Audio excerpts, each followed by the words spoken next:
भूषण. बोला, वधस्तंभ हे आमचे भूषण, हे आमचे भूषण आहे, जे आपण नुसतं भूषण बाळगत नाही, तर जगातल्या सर्वत्र वधस्तंभ आपल्याला दिसतो आणि त्याच्या जवळ आज आपण उभे आहोत. आणि त्यामुळे हे अद्भुत कल्पनेच्या पलीकडचं कार्य या वधस्तंभाद्वारे घडलेलं आहे, त्याचाच आपण आता अभ्यास करणार आहोत. तिसरी गोष्ट जर आपण बघितली तर यावर जे वाहिलेलं रक्त आहे, जे लहू ज्याला म्हणतो, ब्लड आहे, ते परम पवित्र रक्त आहे आणि ते तुम्हाला नीतिमान आणि देवाच्या सेवेसाठी तत्पर करतात. आणि ते आम्हाला वारंवार खुणवतं. आणि काल देखील आपण त्याकडे बघितलेलं आहे की येशू का लहू सारे पापों से मुक्त करता.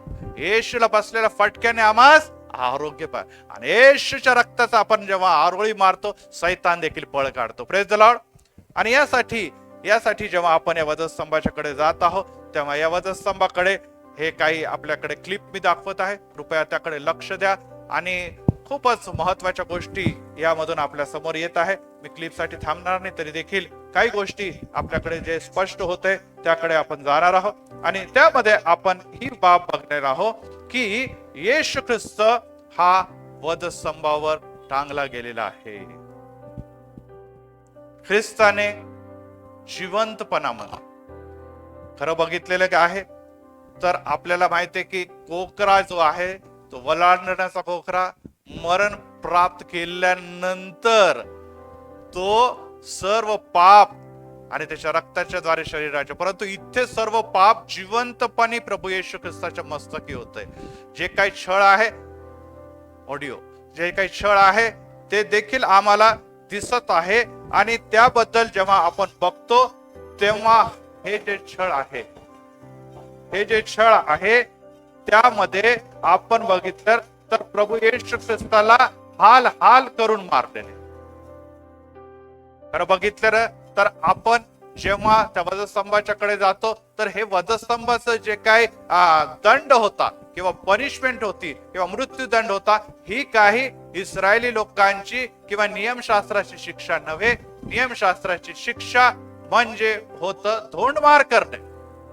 नियमशास्त्राच्या शिक्षा मध्ये आपण जर पवित्र शास्त्रामध्येच बघितलं तर आपल्याला परत एक वार दिसतं की यहुदाचा शिरच्छेद करण्यात आलेला. त्याचप्रमाणे आपण बघितलं तर इथे बाप्तिस्मा करणाऱ्या योहानचा देखील शिरच्छेद करण्यात आलेला आहे. येशूच्या नंतर आपल्याला दिसतं की स्टेफन हा देखील रक्त साक्षी झाला आणि त्याला देखील धोंडमार केलेली आहे. परंतु वधस्तंभ कुठे देखील चित्रामध्ये दिसत नाही. येशूच्या पासून जे आरंभ झालं ते आजवर अशा प्रकारचा छळ निरंतर सुरू आहे. आता हा प्रश्न येतो की येशू ख्रिस्ताला डबल दंड सहन करावा लागला. यावेळेस आपण पवित्र शास्त्रामध्ये जाऊया. यशायाचा 40वा अध्याय आणि वचन 2 यामध्ये काय लिहिलेलं पवित्र शास्त्रात आपण उघडू. मी वचन पटापट घेणार आहे कारण की वेळेची मर्यादा आहे. यशाया याचा 40वा अध्याय आणि वचन 2 कृपया कोणीतरी जोरात वाचावं एकच व्यक्तीने.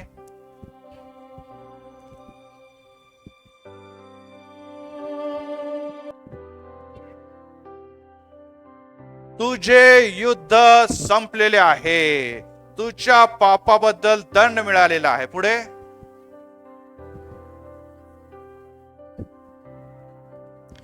परमेश्वराच्या हातून तुझ्या सर्व पापाचा तुला दुप्पट बदला मिळालेला आहे. यस प्रियांनो, गुन्हा एक, अपराध एक, परंतु दंड पवित्र शास्त्र यशाया संदेशा 700-750 वर्ष अगोदर सांगतो की त्याचं दुप्पट प्रतिफळ, दुप्पट क्रोध, दुप्पट दंड येशूने सहन केलेला आहे. आता मला सांगा, हे दंड कोणाला मिळायला पाहिजे होतं? खऱ्या अर्थाने कोणाला मिळायला हवंय? तुम्हाला आणि आम्हाला. जोराने बोलायचं, कोणाला? मनुष्याला मिळायला पाहिजे. पाप मनुष्याने केलं. येशू पाप विरहित होता तरी देखील त्याने दोहरा दंड झेलला. आता दंड म्हणजे काय हे चित्र बघत असताना, पूर्ण कर, फुल स्क्रीन कर, जे बघत असताना आपल्याला ही गोष्ट दिसते की सर्वात प्रथम येशूला काय दिलेलं आहे? पिलाताने काय सांगितलं? काय द्यायला? फटके. आणि फटके इथे त्याला मिळालेले आहे. त्याला चाबकाचे फटके मिळालेले आहे. त्यानंतर जर आपण बघितलेलं आहे तर त्याच्या डोक्यावर काट्याचा मुकुट आलेला आहे. त्याच्या डोक्यावर काट्यांचा मुकुट आलेला आहे आणि त्याची शितू आणि अपमान केलेला आहे. त्याचे वस्त्र काढण्यात आलेले आहे आणि अशा अवस्थेमध्ये त्याचं अंग छिन्न भिन्न झालेलं आहे. तिसरी गोष्ट आपल्याला दिसतं की त्याला वधस्तंभावर टाकणे म्हणजे वधस्तंभावर जो काही टांगलेला आहे, झाडावर जो टांगलेला आहे तो शापित आहे. काय आहे बोला? शापित कोण आहोत? आम्ही ज्यांनी पाप केलेले तो शापित. येशू शापित नाही, तरी देखील शापाचा गुन्हा, शापाचा दंड देखील तो भोगत आहे आणि त्याबरोबर तो अपराधांच्या मध्ये टांगलेला आहे. त्याच्या उजवीकडे आणि डावीकडे कोण आहे? अपराधी. त्यामुळे तो अपराधी म्हणून लेखला गेलेला आहे. त्याचबरोबर आपण त्याच्याकडे बघितलं तर या सर्व गुन्हे सहन करत असताना त्यांनी 6 तास वधस्तंभावर दुःख सहन केलेले आहे. Praise the Lord. धन्यवाद असे येशूला की त्यांनी आमच्यासाठी दुःख सहन केलेले आहे. आणि आपण जेव्हा त्या खिळ्यांच्याकडे बघतो, जेव्हा त्या काट्याच्या मुकुटकडे बघतो, जेव्हा त्याला मिळणाऱ्या फटक्याकडे बघतो, येशूच्या त्या अवस्थेकडे बघतो, जो ताणला गेलेला आहे. प्रत्येक हात त्याचे ताणले गेलेले, उजवीकडचे डावीकडचे हात ताणले गेलेले, त्याचे पाय ताणले गेलेले आहे आणि तो भूमीवर पडलेला आहे. तो देवाचा पुत्र आहे. Praise the Lord. त्याच्या काही कोणतेही पाप नव्हते, तरी देखील त्याची शितू आणि अपमान केला गेलेला आहे. आणि हे आपल्याला लक्षात ठेवायला पाहिजे. आणि ते अपमान, त्याचं शरीर जेव्हा मोडलं गेलेलं आहे, आताच आपण बघत आहे त्याने आपल्या हातामध्ये भाकर घेतली, हिशोबकार करून सांगितली की हे तुम्हासाठी मोडले जात आहे, माझे शरीर आहे, माझ्या स्मरणार्थ हे करा. हो प्रियांनो, माझ्या स्मरणार्थ हे करा. आणि परत एक मनुष्य म्हणून त्यांनी मृत्यू देखील सहन केलेली आहे. बघा किती दंड, किती गुन्हा आपण केलेला आहे. आणि येशूला यशाया संदेष्टा म्हणतो की त्याला दुप्पट असा बदला त्याला मिळालेला आहे. आणि हे सर्व कोणासाठी आहे? तुमच्या आणि माझ्यासाठी. तुमच्या आणि माझ्यासाठी ते झालेलं आहे. लोक पळून गेलेले आहे. लोक त्याचे जे बरोबरचे जे काही शिष्य आहे ते पळून गेलेले. काही स्त्रिया आपल्याला दिसत आहे आणि एकच आपल्याला दिसत आहे शिष्य. त्याचं नाव काय आहे? योहान. त्या तिथे जवळ आहे. सगळेजण पळून गेलेले आहे. आपल्याला दिसत आहे की त्यामध्ये त्याची चौकशी केलेली आहे. हन्नाकडे नेलेला आहे, कायफाकडे नेलेला आहे, शेवटी पिलाताकडे नेलेला आहे. आणि पिलात म्हणतो याच्या ठाई मला कोणतेही पाप आढळत नाही. परंतु तरी तुम्ही आरडाओरडा करतात, तरी तुम्ही हे सगळं काही करतात. आता हा वेळ आलेला आहे की मी आपले हात धुतो. याच्या मृत्यूसाठी मी दोषी नाही. मी दोषी नाही. तर हा सर्व गुन्हा आम्ही तुझ्यावर टाकतो. आणि ते म्हणतात होय आम्ही स्वीकार करतो रक्ताचा गुन्हा, रक्ताचे जे येणारे शाप आहे ते देखील आम्ही स्वीकार करतो. आणि येशूने जे म्हटलेले वधस्तंभाच्या आरंभी, यरुशलेमा यरुशलेमा, संदेशाचा घात करणाऱ्या यरुशलेमा, जशी कोंबडी आपल्या पिल्लांना पंखाखाली घेते, तशी माझी देखील इच्छा होती की तुम्हाला पंखाखाली गेलो, परंतु तुमची इच्छा नव्हती. बघा आता परमेश्वराचा क्रोध येणार आहे. आता तुमच्यावर परमेश्वराचा क्रोध येणार आहे, कारण की तुम्ही परमेश्वराचा एकुलता एक पुत्र जो मसीहा आहे, ज्याची तुम्ही वाट पण बघत आहात, त्या मसीहाला तुम्ही शितू करून त्या वधस्तंभावर चढवणार आहे. त्यामुळे जोपर्यंत प्रभूच्या नावाने येणारा धन्यवादित असो म्हणून तुम्ही स्वीकार करणार नाही, मी परत तुम्हाला दिसणार नाही. Praise the Lord.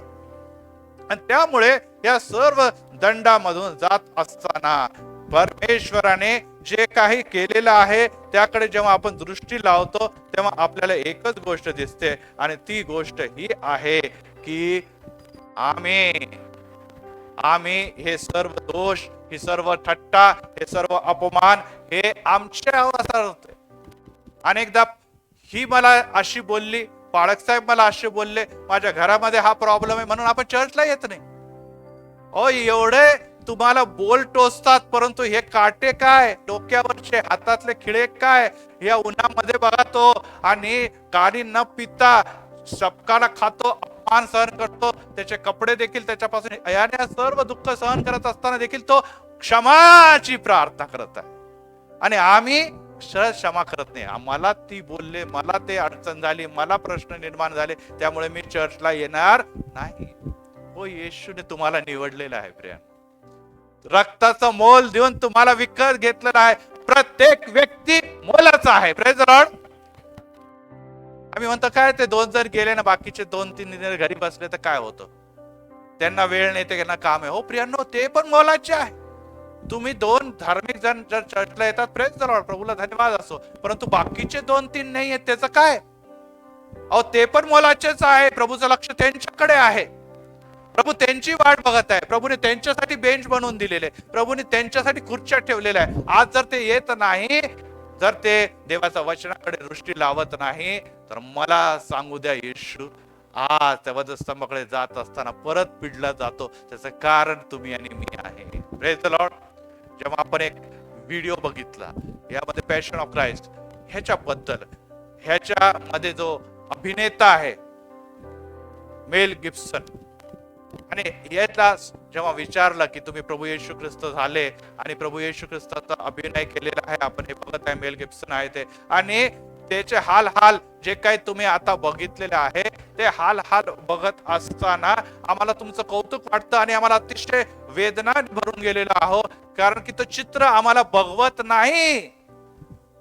ते चित्र आम्हाला बघवत नाही. तेव्हा मेल गिब्सन म्हणतो, आम्ही जवळपास अर्धे वेदना आणि छळाचे आणि यातनाचे चित्र गाळून टाकले, कट केले, कारण की जर ते दाखवले असते तर लोक थिएटर मधून पळून गेले असते, टॉकीज मध्ये पळून गेले असते, कारण की त्यांना ते बघवले नसते. आणि मी म्हणतो, तो म्हणे की जे काही आम्ही दाखवलं ते काहीच नाही, त्याच्यापेक्षा देखील मोठ्या यातना वेदना त्याने सहन केलेल्या आहे. हे शब्द आहे या हिरोचे किंवा या मेल गिब्सनचे, ज्यांनी ह्या यातना सहन करत असताना जो काय अनुभव घेतलेला आहे त्याबद्दल बोलतो.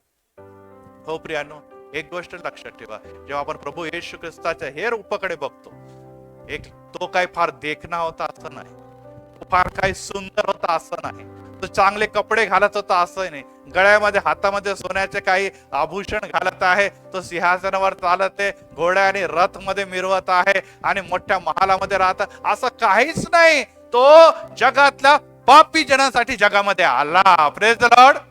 तो त्या लोकांसारखाच राहिला आणि त्या लोकांसारखाच दिसत असे. ही बाब लक्षात ठेवा. प्रभू येशू ख्रिस्त देवाला सर्व काही शक्य होतं, तरी देखील तो पापी जनांसाठी या जगामध्ये येत आहे. तो पापी जनांसारखाच दिसायला हवा. आणि त्यामुळे जर आपण बघितलं तर त्या पॅलेस्टाईन मधले या समय जो टेम्परेचर असतो 50+ असतो. आज आपण सगळे काही फॅन वगैरे लावून, पाण्याच्या बाटल्या वगैरे घेऊन आणि विविध चर्च मध्ये एसी वगैरे लावून साऊंड प्रूफ चर्चेस मध्ये बसतो, परंतु त्या काळामध्ये काहीच प्रश्न नव्हता. टेम्परेचर इतकं भयानक होतं, तरी पण येशू प्रवास एका जागेवरून दुसऱ्या जागेवर करत होता. त्या प्रवासामध्ये त्याच्याकडे एसी गाडी आहे, त्याच्याकडे रथ आहे, असं काही नव्हतं. तो पायी दररोज 40 ते 50 मैल प्रवास करत होता. एका गावातून दुसऱ्या गावापर्यंत देवाच्या वचनाची घोषणा करत होता. धूळ आहे, माती आहे, तिथे तर सगळं वातावरण आपल्याला त्या काळात वेगळं वातावरण आहे, त्या सर्व गोष्टी होत्या. धुळाने माखलेला, कपडे घाल झालेले, अशा अवस्थेमध्ये तो निरंतर प्रवास करत होता. त्याची तळमळ आणि कळकळ होती की या समयामध्ये मला प्रत्येकापर्यंत येशू घेऊन जायचं आहे. Praise the Lord. आणि अशा अवस्थेमध्ये यशाया 53:2 मध्ये यशाया संदेष्टा जेव्हा त्या वधस्तंभाकडे बघतो, प्रत्येक थोडं वधस्तंभाचे चित्र दाखव, व्हिडिओ. वधस्तंभाकडे यशायाला 750 वर्ष अगोदर देवाने विजन दिलं की तू, आता सिस्टरने देखील वाचलेलं आहे, तू त्या वधस्तंभाचं चित्र निर्माण कर. तर यशाया 53:2 मध्ये काय म्हणतो बघा.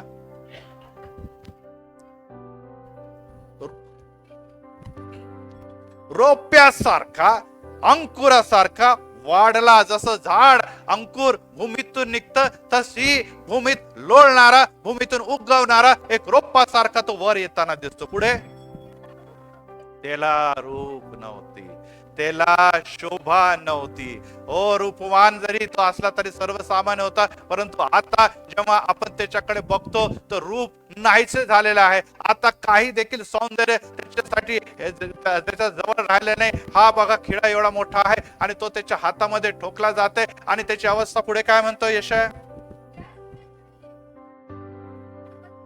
या देखते ही एकदम मेरे दिल में आ गया, असं काही देखील त्याच्यामध्ये नाहीये. कारण की त्याची अवस्था बघून पुढे काय करते लोक,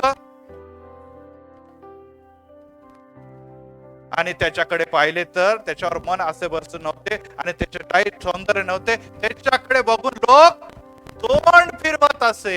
येस, आज देखील अनेक लोकांच्याकडे मी बघतो, ते बघत नाही स्क्रीनकडे. का? कारण की बघवत नाही अशी अवस्था आहे. आणि हे यशायाला 750 वर्ष अगोदर दिसलं, शिष्याने प्रत्यक्ष बघितलेलं, ते प्रेषित झाले आणि आज तुम्हाला आणि मला त्या उद्गाराच्या द्वारे ते दिसणार आहे. प्रश्न हा येतो की या सर्व गोष्टी करायची गरज काय होती जगामध्ये? आपल्याला सर्व क्यों गया भाई प्रभू येशू चुली के ऊपर? काय अशी आवश्यकता होती चुलीवर? काय दुसरा मार्ग नव्हता का? देव होता ना, देवासाठी सर्व काही शक्य होतं. मग ह्या सर्व येदना चितू आणि यातून जायची गरज काय होती? आणि यासाठी परत एक फार आपल्याला जुना करार नियमशास्त्राकडे जावं लागलं आहे. आणि त्यामध्ये आपल्याला असं दिसतं की परमेश्वराच्या सानिध्यात पावित्र्यात जाण्यासाठी प्रत्येक याजकाला काय करावं लागत असेल? शुद्ध करायची गरज होती, स्वतःला शुद्ध. त्याशिवाय तो याजक कुठे जाऊ शकत नव्हता? त्या पवित्र स्थानामध्ये जाऊ शकत नव्हता. त्याची शुद्धता 2 प्रकारची होती. पहिली शुद्धता शारीरिक मळ घालवणे म्हणजे आंघोळ करणे. दुसरी शुद्धता बोकऱ्याच्या वधाच्या द्वारे, त्या रक्ताच्या द्वारे शुद्धता. परत एक मी रिपीट करते, 2 शुद्धतेची गरज होती. एक तर शरीराचा बाह्यमल काढणे आणि दुसऱ्या कोकराच्या रक्ताच्या समर्पण यज्ञाच्या द्वारे स्वतःची आत्मिक शुद्धता करणे. आणि यामुळे जेव्हा आपण पवित्र शास्त्रामध्ये बघतो तर तेव्हा आपल्याला दिसतं की आंघोळ करून आपण बाहेर शुद्धता काढू शकतो. हेच बाळक साहेब, आज गुड फ्रायडे आहे आणि मी तयार होऊन पांढरे कपडे घालून आलेले आहे. मी सुंदर अशी आंघोळ केलेली, माझ्या शरीरामध्ये मळ आता नाही, मी शुद्ध आहे. सुंदर पावडर परफ्यूम लावून मी आलेले आहे. यस, हे आपण आंघोळ करताना मळला नाही म्हटलं तरी तो निघूनच जाणार आहे. बरोबर आहे. आंघोळ करायला आपण गेलो म्हणजे शुद्धता आपल्याला प्राप्त होतेच होते. परंतु अंतर्यामाची शुद्धता याच्यासाठी काय? मी प्रभुभोजन घ्यायला आलो, मनाचा पश्चाताप नाही, काही त्याच्याबद्दल पाप पदरी घेतले नाही. आल्यानंतर मी काही देखील इथे आल्यानंतर ज्या गोष्टी ज्याला म्हणतो प्रभुवचनाचे मर्म, जे काल शिकवलं ते माहित नाही, प्रभुवचन तसंच घेतलं तर होईल का शुद्ध व्यक्ती? का? कारण की आम्हाला शुद्ध व्हायची इच्छाच नाहीये. जर आम्हाला शुद्ध व्हायची इच्छा नाही, आपण आंघोळीच्या द्वारे शुद्ध होऊ शकतो, परंतु आत्म्याची शुद्धतेचं काय? आणि जोपर्यंत आपण शुद्ध होणार नाही त्याच्या पवित्र स्थानामध्ये आपण प्रवेश करू शकत नाही. आपण त्याचे पुत्र आणि कन्या बनू शकत नाही. आपल्याला पुत्र आणि कन्या होण्यासाठी अंतर्यामाची शुद्धतेची गरज होती. आणि त्यासाठी जुन्या करारामध्ये आपल्याला असं दिसतं की 2 बकरे किंवा 2 कोकरे घेतले जाते आणि त्यांच्यावर चिठ्ठ्या टाकत असे. आणि पहिल्या चिठ्ठीमध्ये ज्याचं नाव येत असेल त्याचा बदल जात असेल आणि ते रक्ताच्या द्वारे शुद्धीकरणाची प्रक्रिया होत असे. दुसरा जो कोकरा होता त्याच्यावर सर्व याजक सर्व हात ठेवून सर्व अधर्म आणि पाप हे लादत असे आणि त्याला निर्जन प्रदेशामध्ये सोडून देत असे. काय करत असे? निर्जन प्रदेशामध्ये सोडून घेते. आणि तो काय करायचा? तो निर्जन प्रदेशामध्ये जाताना ज्याच्यासाठी ते वध केला गेलेला आहे, ज्याच्यासाठी हे यज्ञ केले गेले, त्याचे पाप वाहण्याचा कार्य करत होता. आता येशू इथे 2 दुप्पट कार्य करत होता. पहिले काय होतं? पहिले त्यांनी आपले मनुष्याचे मानवाचे पाप स्वतःवर लादले आणि वधस्तंभ घेऊन चालला. पहिल्या दुसऱ्या कोकऱ्याप्रमाणे आरंभी त्यांनी काय केलेलं आहे? पाप स्वतःवर घेतलेले आहे आणि आपले वधस्तंभ घेऊन तो त्या निर्जन प्रदेशातून वाहत आहे. तो अनेकदा खाली पडला. आपले 10 स्टेशनच्या बद्दल पण अनेकदा संदेश ऐकला असेल. त्यामधून तो निरंतर जात होता. आणि नंबर 2, दुसरा कोकरा काय केलेला आहे? वधला जातो. त्याप्रमाणे प्रभू येशू ख्रिस्ताने दुसऱ्या कोकऱ्याचं रूप पण घेतलं, तो तिथे वधला गेलेला आहे. Praise the Lord. म्हणजे नियमशास्त्रात दोन्ही कोकऱ्याचं कार्य या एकाच कोकऱ्याने पूर्ण केलेलं आहे. आणि त्यामुळे आपण जेव्हा बघतो तेव्हा तो विश्वसनीय आणि न्याय दिसतो. तो तुमच्या सर्व धर्म आणि पापांची काय करतो? क्षमा करीतो. आणि त्यामुळे आपण जर लेवीमध्ये बघितलं तर पहिला आणि कोकरा आणि दुसरा कोकराच्या बद्दल 6व्या अध्याय 22व्या वचनामध्ये लिहिलेला आहे. तो बकरा त्यांचे सर्व दुष्कर्माचे भार घेऊन निर्जन प्रदेशात वाहून नेतो. आणि अशा प्रकारे पाप मुक्तीसाठी जे नियमशास्त्रामध्ये परमेश्वराची योजना होती, ती योजना कोणी पूर्ण केलेली आहे? प्रभू येशूने. आणि ती परिपूर्ण केलेली आहे. Praise the Lord. अर्धवट काही देखील नाही. येशू ख्रिस्ताने दोन्ही कोकऱ्याच्या स्वरूपात हे सर्व पाप पण वाहिले आणि त्या पापासाठी स्वतःचा बलिदान देखील केलेला आहे. यशाया आपल्या लेवी 6व्या अध्यायामध्ये आपण वाचा. त्यामुळे यशाया म्हणतो, सांत्वन करा माझ्या लोकांचे सांत्वन करा, असं की तुमचा देव हे म्हणतो की युद्ध संपलेले आहे, त्याच्या पापाच्या बद्दल त्याला दंड मिळालेला आहे आणि परमेश्वराच्या हातून तुझ्या सर्व पापाचा दुप्पट बदला मिळाला आहे.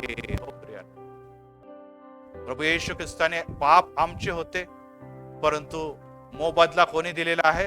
प्रभू येशू ख्रिस्ताने दिलेला आहे. आणि ह्या गोष्टी जेव्हा आपण बघतो तेव्हा आपल्याला ह्या गोष्टी दिसून येतात की त्यानंतर अंधकार आलेला आहे आणि प्रभू येशू ख्रिस्तावर आता जगात असलेले सर्व मानवाचे पाप लादलेले आहे. देवाने देखील तोंड फिरवलेलं आहे, हे आपण आता लवकरच ऐकणार आहोत.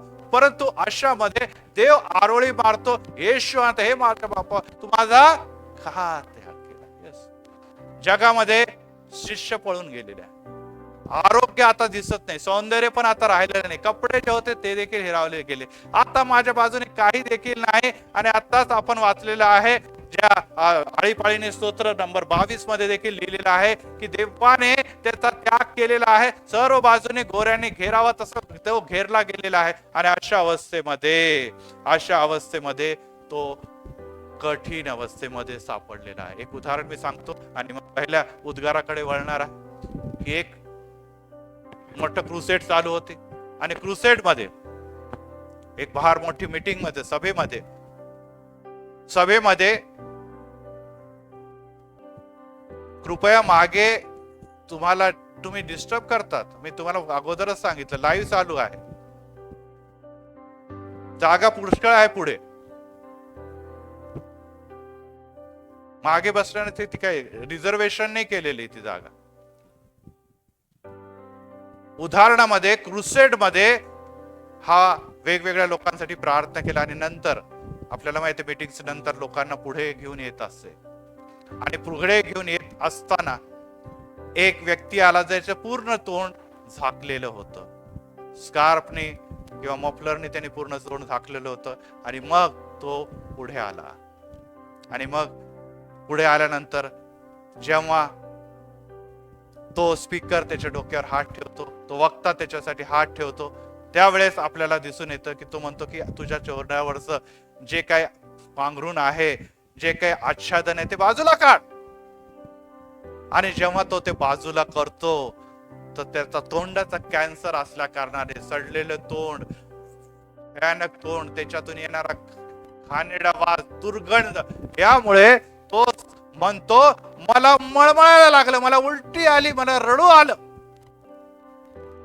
आलं की किती डोळे त्याचे गेलेले आहे, नाक आता जागेवर राहिलं नाही, तोंड सगळं उघडलेलं आहे, सगळे अवयव तोंडाचे सडलेले, घाण दुर्गंध येते, त्यामुळे तो झाकून चालत होते. परंतु आता उघडल्यानंतर तो स्पीकर म्हणतो मी रडू लागलो, तो वक्ता म्हणतो मी रडू लागलो, मला मळमळायला लागलं, उलटीसाठी व्हायला लागलं. आणि मग मी विचार केला की ह्या व्यक्तीची एक कॅन्सरमुळे एवढी जर परिस्थिती झाली तर येशू ख्रिस्तावर जगातले सर्व पाप आणि शाप आणि आजार लादले तर येशूची अवस्था काय झाली असं. हो, जगामध्ये भूतकाळामध्ये जेवढे आजार होते ते पण त्याच्यावर लादले, वर्तमानामध्ये जे पण आजार होते ते पण लादले, भविष्यात येणारे जे काही आजार आहे ते पण त्याच्यावर लागले. कॅन्सर असो, टीबी असो, एड्स असो, करोना असो किंवा कोणताही कुष्ठरोगासारखे आजार असो, प्रत्येक आजार त्याच्यावर लादले असताना एक आजाराने व्यक्तीची ही अवस्था होती, तर असंख्य आजार लादल्यानंतर प्रभूची काय अवस्था होणार आहे. हो प्रियांनो, हे गरजेचं होतं. आजारामुळे तुमची आणि माझी परिस्थिती काय होते हे आपल्याला माहित आहे. परंतु येशू ख्रिस्तावर सर्व व्याधी लादली गेलेली आणि त्यामुळेच संदेश देखील म्हणतात आणि आपण काल देखील बघितलं की त्याला बसल्याने फटक्याने आम्हाला काय प्राप्त होतं? आरोग्य. आपण इझिली बोलतो तुला बसल्या फटक्याने आम्हाला आरोग्य प्राप्त होतो. योहान देखील म्हणतो की त्याला बसलेल्या माराने आम्ही निरोगी झालेलो. यस, हे सर्व काही आम्हाला दिसतं, परंतु तरी देखील आम्ही आपलाच विचार करतो. माझे प्रॉब्लेम, माझे समस्या, मला बरं करा पळागचा, मी कर, मला हे केलं तर मी चर्चला येईल, मला मिळालं, पळून जातो आपण परत. अरे येशू ख्रिस्ताने हे सर्व काही तुमच्यासाठी सहन केलेलं आहे. तो यातना जाणतो, तो वेदना जाणतो, तो पीडा जाणतो. अनेक जण म्हणतात साहेब किती वर्ष झाले, अनेक दिवसापासून आम्ही येतो, बरेच होत नाही, किती सहन करावं, किती यातना. येशूने त्या सर्व यातना तुमच्या आणि माझ्या होत्या त्या सहन केलेल्या आहे. Praise the Lord. ह्याचा अर्थ नाही की तुम्ही सहन करावं, त्यांनी केल्याच यासाठी की तुम्हाला मुक्ती मिळावं. Praise the Lord. यासाठी सहन नाही केलं की तुम्ही मला बघा आणि सहनच करत राहा. नाही नाही नाही, ते ऑलरेडी त्याच्यावर लादण्यात आलेलं आहे. जेव्हा आपण म्हणतो की प्रभू माझे वेदना, माझे आजार, माझे दुःख जर तुझ्यावर लादण्यात आलेले, तर मला मुक्ती दे. Praise the Lord. यस, मला मुक्ती दे. एवढी प्रार्थना जेव्हा आपण करतो आणि ती प्रार्थना विश्वासाची प्रार्थना असते, तेव्हा आम्हाला सांगू द्या की येशू तिला त्या व्याधीपासून काय करत असतो? मुक्त करत असतो. आणि त्यामुळे प्रियांनो आज आपण त्याच्याकडे वाटचाल करत असताना आम्हाला नुसती एकच गोष्टीची गरज आहे की जेव्हा आपण आपले पाप पदरी घेतो तेव्हा तो विश्वसनीय आणि न्यायी आहे. तर तुमच्या सर्व अधर्माची, विकाराची, व्याधीची, टेन्शनची, भीतीची आणि सर्व प्रकारच्या अडचणीची पासून सुटका कराल. अहो भाराक्रांत कष्टीजन हो तुम्ही सर्व, मी तुम्हाला ती विश्रांती देण्यासाठी येशू ख्रिस्ताने काय सहन केलं याकडे आज जर आपण वाटचाल करत असताना आपण जाऊया पहिल्या उद्गाराकडे. Praise the Lord. आणि लूका वर्तमान याच्या 23व्या अध्यायामध्ये आपण पहिल्या उद्गाराकडे जात असताना 34व्या वचनाच्या अगोदर पासून मी वाचतो 32 पासून. त्याच्याबरोबर दुसऱ्या 2 अपराध्यांना देखील वधस्तंभावर खिळण्यात आलं. नंतर ते कवटी म्हटलेल्या जागी आले. तिथे त्यांनी त्याला व त्या अपराध्यास एकाला उजवीकडे व एकाला डावीकडे वधस्तंभावर खिळले. तेव्हा येशू म्हणाला, हे बाप्पा यांना क्षमा कर, कारण हे काय करतात त्यांना समजत नाही. आणि नंतर त्यांनी त्याची वस्त्रे आपसात वाटून घेण्याकरता त्याच्यावर चिठ्ठ्या देखील टाकल्या. आता आपण 22व्या स्तोत्रामध्ये वाचलेलंच आहे की चिठ्ठ्या टाकून माझे वस्त्र काय करण्यात आलेले? वाटण्यात आलेले आहे. प्रियांनो, हा जो टॉपिक आहे, पहिला विषय आहे आणि त्यामध्ये आहे की हे बाप्पा यांना क्षमा. यामुळे या पहिल्या टॉपिकचं टायटल जे आहे, ओजस टायटल आहे ती क्षमाशीलता, फॉरगिव्हनेस, क्षमाशीलता. पहिलाच मुद्दा, पहिलाच उद्गार तुम्हाला कुठे घेऊन जाते? प्रार्थना करणाऱ्या येशूकडे. येशूने आपल्या जीवनामध्ये सदोदित प्रार्थनेला महत्व दिले.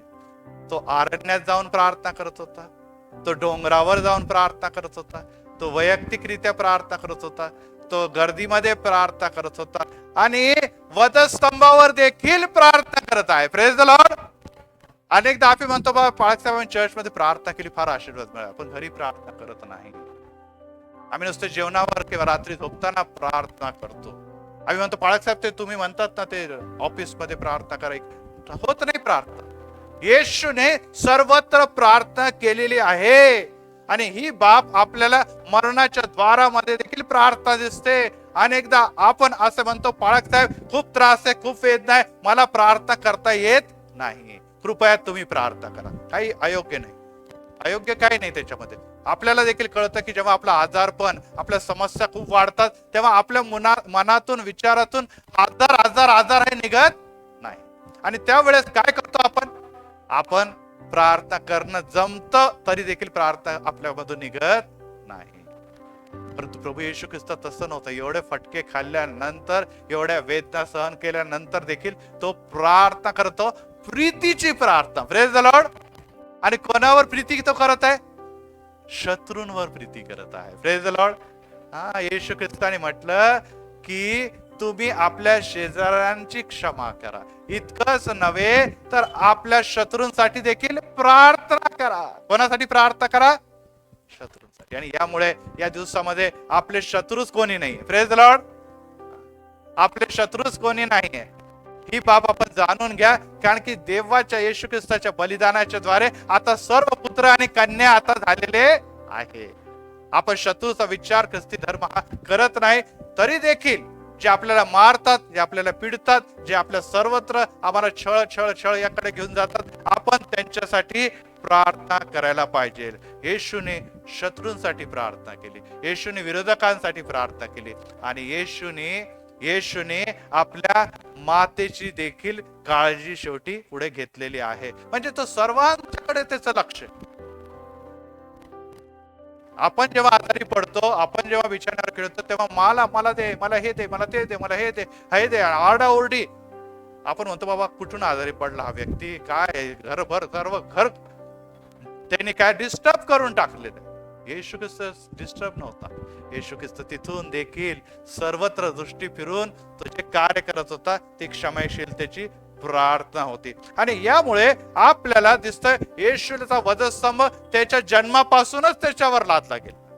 वचन वाचूया मत्ते कृत शुभवर्तमान याचा पहिला अध्याय 21व्या वचनामध्ये त्या मरियेसाठी तो देवदूत येणे प्रकारे म्हणतो की तू त्याचे नाव येशू ठेव, असे कारण हेच आहे की तो आपल्या प्रजेला त्याच्या पापापासून तारी.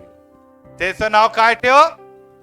बोला, थकले का काय पहिल्याच उद्गारामध्ये? काय नाव ठेवा? का? कारण की तो मनुष्याला त्याच्या पापापासून तारण, आणि तारणासाठी रक्त वाहणं गरजेचं आहे. हो प्रियानो, जीवनाच्या आरंभीच त्याने ठरवलेलं होतं की मला रक्त सांडावं लागेल. आज अनेक जण आपल्याकडे येतात आणि म्हणतात की पाळक साहेब आम्हाला आजार मुक्ती, आम्हाला टेन्शन मुक्ती, आमची गरिबी मुक्ती, आमचा पैसा, आम्हाला धन, या सगळ्या गोष्टी द्या. यस, आपण देतात. परंतु आपण जेव्हा वधस्तंभाच्याकडे त्यांना घेऊन जातो की वधस्तंभाचे दुःख सहनाच्या शिवाय या सगळ्या गोष्टी मिळणार नाही, धार्मिकता नीतिमत्वासाठी हे सर्व काही सहन करत, तेव्हा सॉरी प्रभू, हे काय हा प्रकार आहे? हो प्रियांनो, जेव्हा तुम्ही येशूच्या वधस्तंभाला अनुसरतात, दुःख आणि वेदना हे आपल्या जीवनाचा भाग आहे, परंतु त्याद्वारे देवाचा गौरव आणि गौरवच व्हायला पाहिजे. Praise the Lord. त्याला भिवू नका, त्याला नाकारू नका, त्याला धीराने आणि सांत्वन देणाऱ्या येशूकडे बघत त्याची वाटचाल करा. Praise the Lord. तुम्ही वृद्ध असाल, तरुण असाल, मुलगा असाल, मुलगी असाल, कोणी देखील असाल, दुःख आणि यातना हे तुमच्या जीवनातील ताकद आहे. Praise the Lord. आणि यासाठी प्रत्येक वेळेस आपण वधस्तंभाकडे जावं लागल, कारण की तिथे आपल्याला त्यापासून मुक्ती मिळत आहे. आणि यामुळे आपल्याला एकच इब्रिकरास पत्र 10व्या अध्याय 12व्या वचनामध्ये संत पौल म्हणतो, पापाबद्दल सार्वकालिक असा एकच यज्ञ अर्पून हा देवाच्या उजवीकडे बसलेला आहे. एकच अर्पण. आता नव्या कराराचं रक्ताचं एकच अर्पण आहे आणि ते अर्पण केल्यानंतर तो पित्याच्या उजवीकडे बसलेला. आणि त्या अर्पणाच्या द्वारे तुम्हाला आणि मला तो जेव्हा त्या स्वर्गीय राष्ट्र सियोन मध्ये घेऊन जाणार आहे, आपल्याला देखील एक काय मिळणार आहे? मुकुट मिळणार आहे. आपल्याला देखील एक घर मिळणार आहे. कारण की प्रभू म्हणतो, मी जातो तुमच्यासाठी घर तयार करतो, जागा तयार झाली म्हणजे मी तुम्हाला घेऊन जाईल. परंतु वधस्तंभ नाही, दुःख क्लेशचा अर्थ कळालेला नाही, ते सर्व आपण सहन करत नाही, धन संपत्ती आणि घरचे जगातल्याच घराच्या मागे लागलेला, तर ते घर कसं काय मिळणार? आणि यासाठी जेव्हा आपण या गोष्टीकडे जातो तेव्हा ही बाब लक्षात ठेवणं महत्वाचं आहे. आता सगळ्यात पहिले हे जाणून घ्या की चार्जेस काय होते, येशूवर चार्जेस काय होते, आरोप काय होते. कोणाला पण दंड देताना कलम नंबर हे लावल्या जातात. माहिती सगळं कलम लावल्यानंतर मग त्याला काय केलं जातं, अपराधी घोषित केलं जातं आणि त्यानंतर त्याला काय केलं जातं, जेलमध्ये टाकलं जातं किंवा मुक्त देखील केलं जातं जर तो निर्दोष ठरला. येशूवर कोणती कलम लावला जात हा प्रश्न जर विचारला, कारण की मृत्यूदंड देत होते, तर कलम तर कोणती ना कोणती लावली असेल. वाचूया मार्क शुभवर्तमान 2रा अध्याय 5 आणि त्यानंतर शेवटचं 10वं वचन, 5 आणि 10वं वचन. इथे आपल्याला दिसतं की छत्र उघडलेलं आहे, एक पंगू व्यक्तीला खाली उतरवण्यात आलेला आहे. तो कॉटवर आहे आणि कॉटवर असताना एक गोष्ट महत्वाची घडलेली आहे. मार्क शुभवर्तमान 2रा अध्याय आणि 5व्या वचनामध्ये येशू ख्रिस्ताने एक स्टेटमेंट दिलेला आहे आणि हा त्याच्यावर आरोप नंबर 1. मिळाला नाही? यस.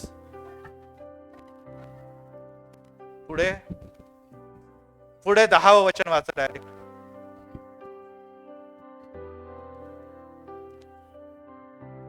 मुला तुझ्या पापांची क्षमा झालेली आहे. त्याचा प्रॉब्लेम काय होता?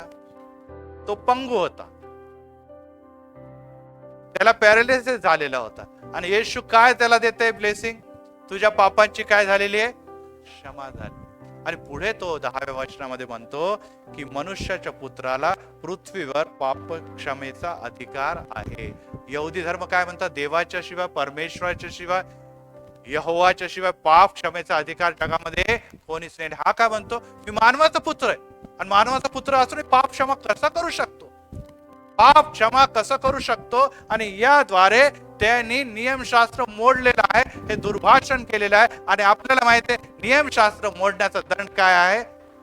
मृत्यूदंड आहे. येशूला हे माहित नव्हतं का तो काय बोलत आहे? पहिले त्यांनी पाप क्षमा केली आणि पुढे काय म्हणतो? पुढे काय म्हटलेलं? आरोग्य देताना तुला बरे केलेले आहे ना. पुढे वाचा काय लिहिलेलं आहे? आपली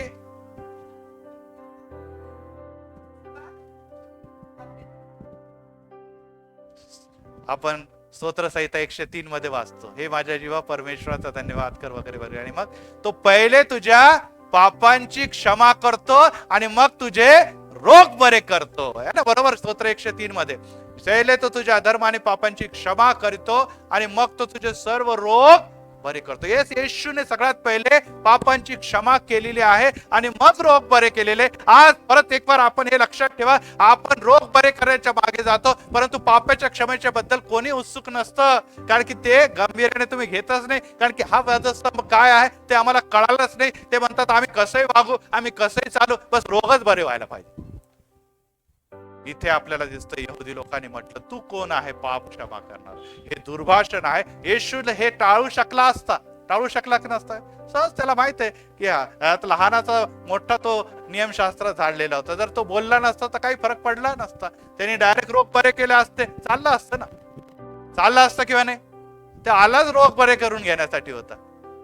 रोग बरे करा चलो छोडो. काय केले? आपल्यावर चार्जेस लावून घ्यायचे, गुन्हा लावून घ्यायचा. परंतु त्यांनी ते म्हटलं कारण की जगाला कळायला पाहिजे की हा मानवाचा पुत्र, जो देवाचा पुत्र देखील आहे, तो या जगामध्ये पाप क्षमा करण्याचा अधिकार पण ठेवतो आणि आरोग्य देण्याचा अधिकार देखील ठेवतो. Praise the Lord, praise the Lord.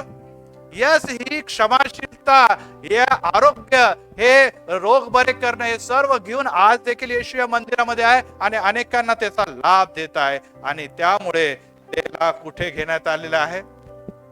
वधस्तंभावर खेळण्यात आलेले. आता मला सांगा, हे आरोप केल्यामुळे जर तो वधस्तंभावर गेला तर निश्चितच कोणासाठी तो गेलेला आहे? पाप क्षमा केलेल्या लोकांसाठी गेलेला आहे. Praise the Lord. रोग बरे करणाऱ्या लोकांसाठी गेलाय. पाप क्षमा कोणाची केली? येशूने, तुमची आणि माझी. Praise the Lord, praise the Lord. रोग कोणाचे बरे केले? येशूने, तुमचे आणि, बरोबर आहे का नाही? आणि त्यासाठी येशू वधस्तंभावर गेलेला आहे. आणि त्यामुळे नुसता 2000 वर्षापूर्वीच नव्हे तर ही बाब तुमच्या आणि माझ्यासाठी देखील लागू होते. आणि त्यामुळे आज तुम्ही आणि मी लक्षात ठेवा की तो गुन्हा त्यांनी आपल्या मस्तकावर घेत जर ते काही सहन केलं तर ते तुमच्या आणि माझ्यासाठी. आज आपण जर बघतो तर लोकांची सहनशीलता संपलेली आहे, क्षमाशीलता तर सोडा. आता इथे जर ऍक्सिडेंट, एखादी गाडी थोडीशी इकडे धक्का लागून गेली तर लगेच भांडण इथे सुरू होते. आज आपण बघितलं बलात्कारचे अनेक केस आपण बघतो. लोक म्हणतात अरे तुम्ही पोलीस बिलीस सोडा, डायरेक्ट एन्काउंटरच करा, त्याचं आम्हाला काही नको. आमच्या घरातल्या मुलीला, आमच्या घरातल्या मातेचा अशा प्रकारे जर हाल त्यांनी केलेले आहे तर त्याला जगण्याचा अधिकार नाही. एक तर त्याचा एन्काउंटर करा, नाही तर आमच्याकडे द्या, आम्ही त्याला खलास करतो. हो प्रियांनो, क्षमाशीलता ही दिवसेंदिवस संपत चाललेली आहे. तुमच्या आणि माझ्यामध्ये पण आता ती टिकलेली नाही. आम्ही लगेच डिस्टर्ब होतो, लगेच चिडतो, लगेच बडबड करतो. आणि ह्याची सुरुवात आहे की जिथे राग आहे तिथे कोणाला एंट्री मिळते? बघा, राग आलेला आहे, शैतान दाराशी उभा आहे. पहिल्याच मर्डरच्या समयीच देवाने त्याला सांगितलेलं होतं आणि तिथे सुरुवात झालेली. हो प्रियांनो, आम्ही पटपट राग करतो आणि आपल्याला आनंदाने म्हणतो मैं बहुत गुस्से वाला आदमी हूं, मैं बहुत डेंजर आदमी हूं, आणि याचा आपल्याला अभिमान वाटतो. प्रभू येशू ख्रिस्ताने राग तर केला नाही, तर उलट त्यांना काय केलेले? क्षमा. हे बापा यांना क्षमा कर, कारण की हे काय करतात त्यांना कळत, हे काय करतात त्यांना कळत नाही. आणि त्यामुळे आज या क्षमाशीलतेच्या बद्दल आपण जेव्हा पहिले करीन 13व्या अध्यायामध्ये लग्नाच्या वेळेस मी इथे उभा राहतो आणि मग सगळ्यांना म्हणतो की प्रीती सहनशील आहे, प्रीती परोपकारी आहे, प्रीती सर्व काही सहन करते, प्रीती आशा धरते, त्या सर्व संबंधाने ती धीर देखील धरते. सगळेजण खूप ऐकतात, वा प्रीती किती छान, किती छान प्रीती आहे, सगळं काय करते. परंतु जिथे प्रीती आहे तिथे क्षमा होणार आहे. जर कोणी आम्हाला गाडीवर ठोकलं तर आपण त्याचा ओळखीचे नाही, परंतु आपण त्या व्यक्तीवर जर प्रीती करलो तर क्षमा करणार. आपण आपल्या मुलांना काय क्षमा करतो? लगेच जाऊ दे बाळा, तुझा माझा मुलगा आहे, जाऊ दे, चुकला नाही वेळेस, पुढच्या वेळेस नको करू हा बाळा, असं का करतो आपण? तेच जर शेजारचा मुलगा येऊन तुम्हाला काहीतरी करून गेला तर आपण म्हणणार आहे का तसं? नाही. आपण आपल्या लेकरांवर प्रीती करतो, आपल्या पतीवर प्रीती करतो. पती कितीतरी चुकला, जाऊ द्या, माझा नवरा आहे, लग्न झालेला, आता सांभाळून घेते मी त्याला, कसंही वागला तरी काय माझा नवराच आहे, असं म्हणून आपण संसार करतो, त्याला क्षमा करतो. हो प्रियांनो, आज सर्वात पहिले महत्वाची गोष्ट आहे प्रीती. आणि देव कोण आहे? देव कोण आहे? देवाने जगावर एवढी मोठी प्रीती केली तर त्याने म्हटलं, जशी मी जगावर प्रीती केली तशी तुम्ही देखील करा. आणि जर प्रीती करता तर क्षमा निघणार आहे. आपण किती बोललो की नाही, मी बहुत बडा क्षमा करणे वाला हूं, प्रीतीच नाही तर तुम्ही हे सर्व काही ढोंग करत आहे. तोंडातून म्हणणार आहे आपण I am sorry sorry sorry, परंतु आपल्या अंतःकरणामध्ये आपण ठेवू, ठीक आहे मेरे भी दिन आएंगे, आणि त्या दिवशी आपण त्याचा बदला घेण्याची वाट बघत असतो. तोंडातून क्षमा, अंतःकरणातून द्वेष. प्रीती जर असेल तर आपण जे काही बोलणार ती क्षमा. शेवटल्या आत्मपरीक्षणाकडे जाऊया. आम्ही जेव्हा द्वेष करतो, जेव्हा आम्ही आमच्यावर आक्रमण होतं, जेव्हा लोक आम्हाला छळतात, एक तर आपण त्यांना दोषी ठरवतो, दुसरी गोष्ट नाही तर आपण स्वतःला दोषी ठरतो, आपल्या तोंडात मारून घेतो, करशील का असं, करशील का असं. पुष्कळ आपण भांडणांमध्ये बघितलं, लोकांना काय बरोबर स्वतःलाच मारून घेतात. कुठून या बाबावर लग्न केलं, कुठून या बाबावर लग्न केलं, स्वतःवरच चिडतात, स्वतःवरच ते सगळे काही घेतात. एक तर आपण समोरच्यावर चिडतो, नाही तर स्वतःवर चिडतो, नाही तर तिसरा ऑप्शन आहे देवावर चिडतो. अहो कुठेतरी कोणाला तरी बोलावं लागल ना, कोणाला तरी, त्याशिवाय आमचं हलकं झाल्यासारखं वाटत नाही. खूप हलकं वाटतं, खूप हलकं वाटतं. माझ्या नवऱ्याला आज मी सकाळी खूप बोलले, एकदम आता हलकं वाटतंय मला. यस, आज तुम्हाला आणि मला हलकं वाटण्यासाठी तुम्ही जे काही बोलतात त्याची नोंद देऊ घेतो. आणि यामुळे जर तुमच्या काही क्षमाशीलता आहे, जर येशू मध्ये होती ती तुमच्यामध्ये. दुसरी गोष्ट आहे, त्याच्या पार्श्वभूमीचा विचार करा आणि त्या सद्य परिस्थितीचा देखील विचार करा. येशू बघत होता, हे रोमन लोकांनी मला मारत आहे, खिळे ठोकलेले आहे, अनेक गोष्टी केलेल्या आहे, परंतु या रोमन लोकांच्या द्वारे एक दिवस ख्रिस्त गाजवला जाणार आहे. Praise the Lord. जो तुम्हाला आज मारत आहे, जो तुमच्यावर अत्याचार करत आहे, तो देखील देवाचा लोक आहे. जर तुम्ही त्याला क्षमा केली तर होऊ शकतं उद्या त्या रोमन लोकांसारखा तो व्यक्ती देखील बदलेल, जसं शाऊलाचा पाऊल झाला. शाऊलाला येशू ख्रिस्त म्हणतो, शाऊला शाऊला तू माझा का छळ कर. आणि पुढे काय झालेले, तो शाऊलाला देव म्हणतो, जर जगामध्ये छळ काय आहे हे जर कोणाला शिकायचं तर तुझ्या जीवनाकडे बघावं लागतील लोक. आणि हे घडलेलं आहे. हो प्रियांनो, आपण कोणावर लगेच अटॅक करतो, लक्षात ठेवा, तो जर त्याला जर क्षमा मिळाली तर येणाऱ्या दिवसामध्ये तो देखील कार्य करतो. त्याचप्रमाणे आपण मिळतो की आज आम्ही क्षमा करायला विसरलो आहे का. हे जर आहे तर आम्हाला एक गोष्ट विचारायला पाहिजे. आणि रोमकरास पत्र 5वा अध्याय 5वं वचन वाचतो आणि पहिलं उद्गार मी संपवतो. रोमकरास पत्र 5:5. आणि ह्यामध्ये प्रीतीच्या बद्दल आपल्याला एक विशेष ताकद आणि एक विशेष सामर्थ्य प्राप्त झालं. रोमकरास पत्र 5वा अध्याय 5वं वचन, आपल्याला दिलेल्या पवित्र आत्म्याच्या द्वारे आपल्या अंतकरणात देवाच्या प्रीतीचा वर्षाव झालेला आहे. आज जर आपण राग करणारे, एकमेकांना क्षमा करत नाही, लगेच आपण अग्रेसिव्ह होतो, तर आपण आज या पहिल्या उद्गाराकडे बघत असताना, येशूकडे बघत असताना येशू म्हणतो, हे बापा यांना क्षमा कर. खूप फटके मारले, खूप अपमान केला, काय जे नाही ते सगळं काही मला केलेलं आहे. मी लाचार होतो, मी बेबस होतो असं बिलकुल पण नाही, मी देवाचा पुत्र होतो, परंतु तरी देखील मला या गोष्टीची जाणीव की तुझी योजना माझ्या जीवनामध्ये पूर्ण होण्यासाठी मला यातून जावं लागणार आहे. परंतु ह्या लोकांच्या ज्या दिवशी डोळे उघडतील की यांनी कोणाला मारलेलं आहे, कोणाला छळलेलं आहे, तर यांचं जीवन बदलणार आहे. परंतु हा केव्हा आपण बोलू शकतो, जेव्हा तुमच्या आणि माझ्या जीवनामध्ये कोण आहे चालवणारा? पवित्र आत्मा. पवित्र आत्मा जर नाही तर प्रीती नाही, प्रीती नाही तर क्षमाशीलता नाही. आणि त्यामुळे येशू ख्रिस्त त्या व्यक्तीच्याकडे बघतो आणि म्हणतो, हे बाप्पा यांना क्षमा कर, कारण की हे काय करतात त्यांना समजत नाही. आणि अशा प्रकारे पहिला उद्गार पूर्ण झालेला आहे. प्रभू करो या उद्गाराच्या द्वारे तुम्हाला आशीर्वाद दिलो. आणि दुसऱ्या उद्गाराच्या अगोदर जाण्याअगोदर आपण एक गीत ऐकणार आणि सिस्टर निर्मळ पुढे चालवणार.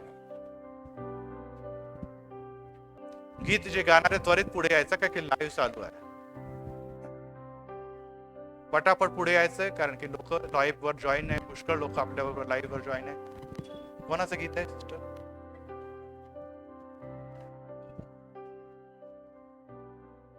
पटकन पुढे यायचं आहे.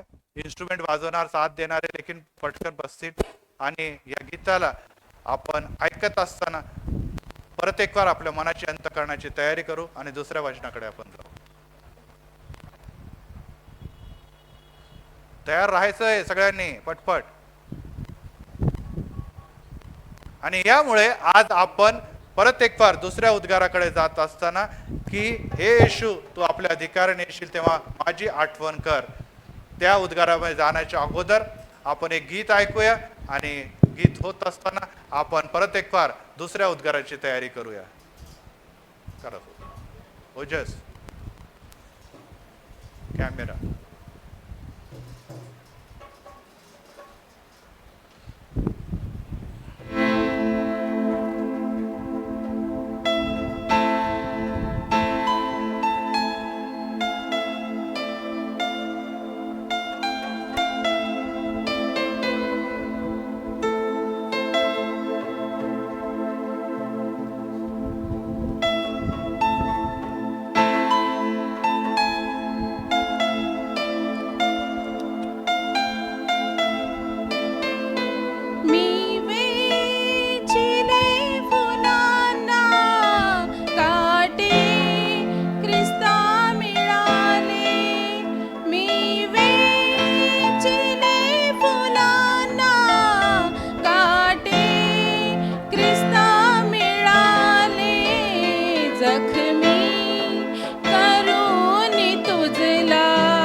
मला सर्वरे मिळाले, जखमी करून तुझला मला सर्वरे मिळाले, मला सर्वरे मिळाले, मला सर्वरे मिळाले. थँक्यू.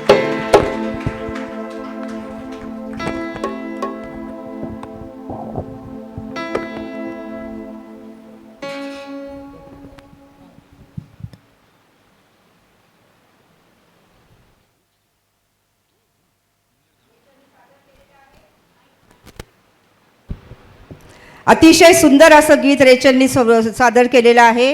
जखमी करून तुझला मला सर्वरे मिळाले. वधस्तंभावर प्रभू येशूने उच्चारलेला दुसरा शब्द आपण आपलं बायबल उघडूया. लूक कृत्य शुभवर्तमान अध्याय 23 आणि 42 आणि 43 ही वचने. मग तो म्हणाला, अहो येशू, आपण आपल्या राजाधिकाराने याल तेव्हा माझी आठवण करा. तो त्याला म्हणाला, मी तुला खचित सांगतो, तू आज माझ्याबरोबर सुखलोकात असशील. मी पाळक साहेबांना विनंती करते की या वचनातून त्यांनी मार्गदर्शन करावे.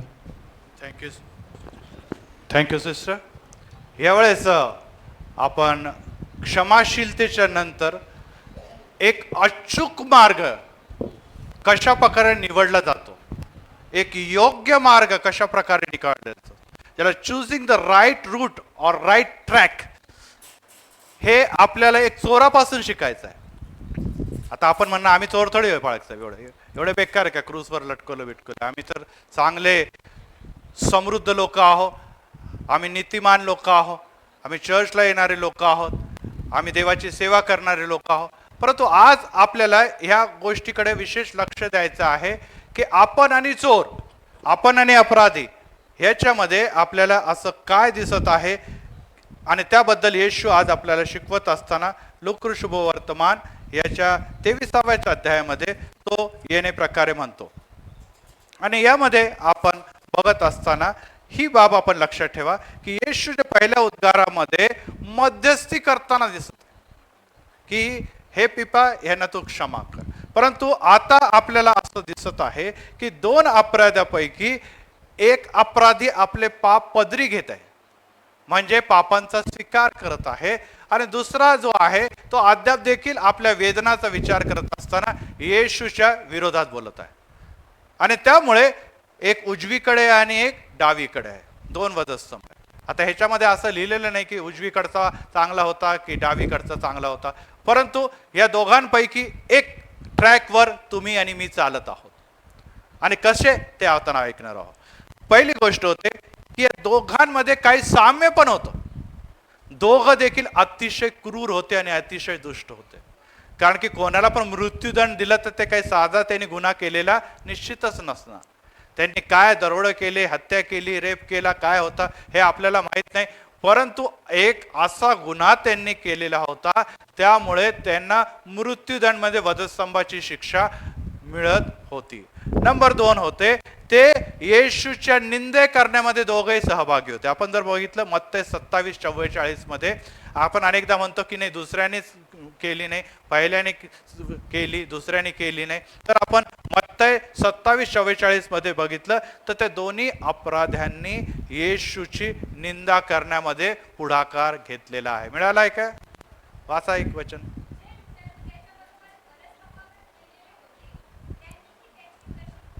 वधस्तंभावर जे खिळलेले होते त्यांनी दोघांनी पण काय केलेली आहे, त्याची निंदा केलेली आहे. म्हणजे दोनों भी बेकार थे, दोघंही बिघडलेले होते सुरुवातीला.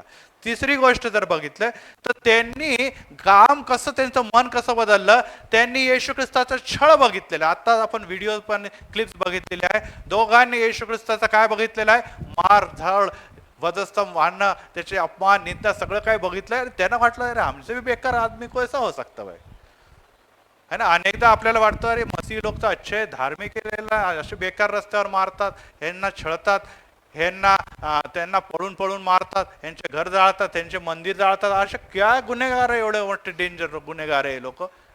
असे तर काय या जगामध्ये दिसत नाही, परंतु तरी देखील ते होतं आणि दोघांनी तो छळ बघितलेला आहे. चौथी गोष्ट आहे, ते दोघंही आता काही क्षणानंतर काही तासानंतर मरणार होते, कारण की वधस्तंभ म्हणजे मृत्यूदंड आहे.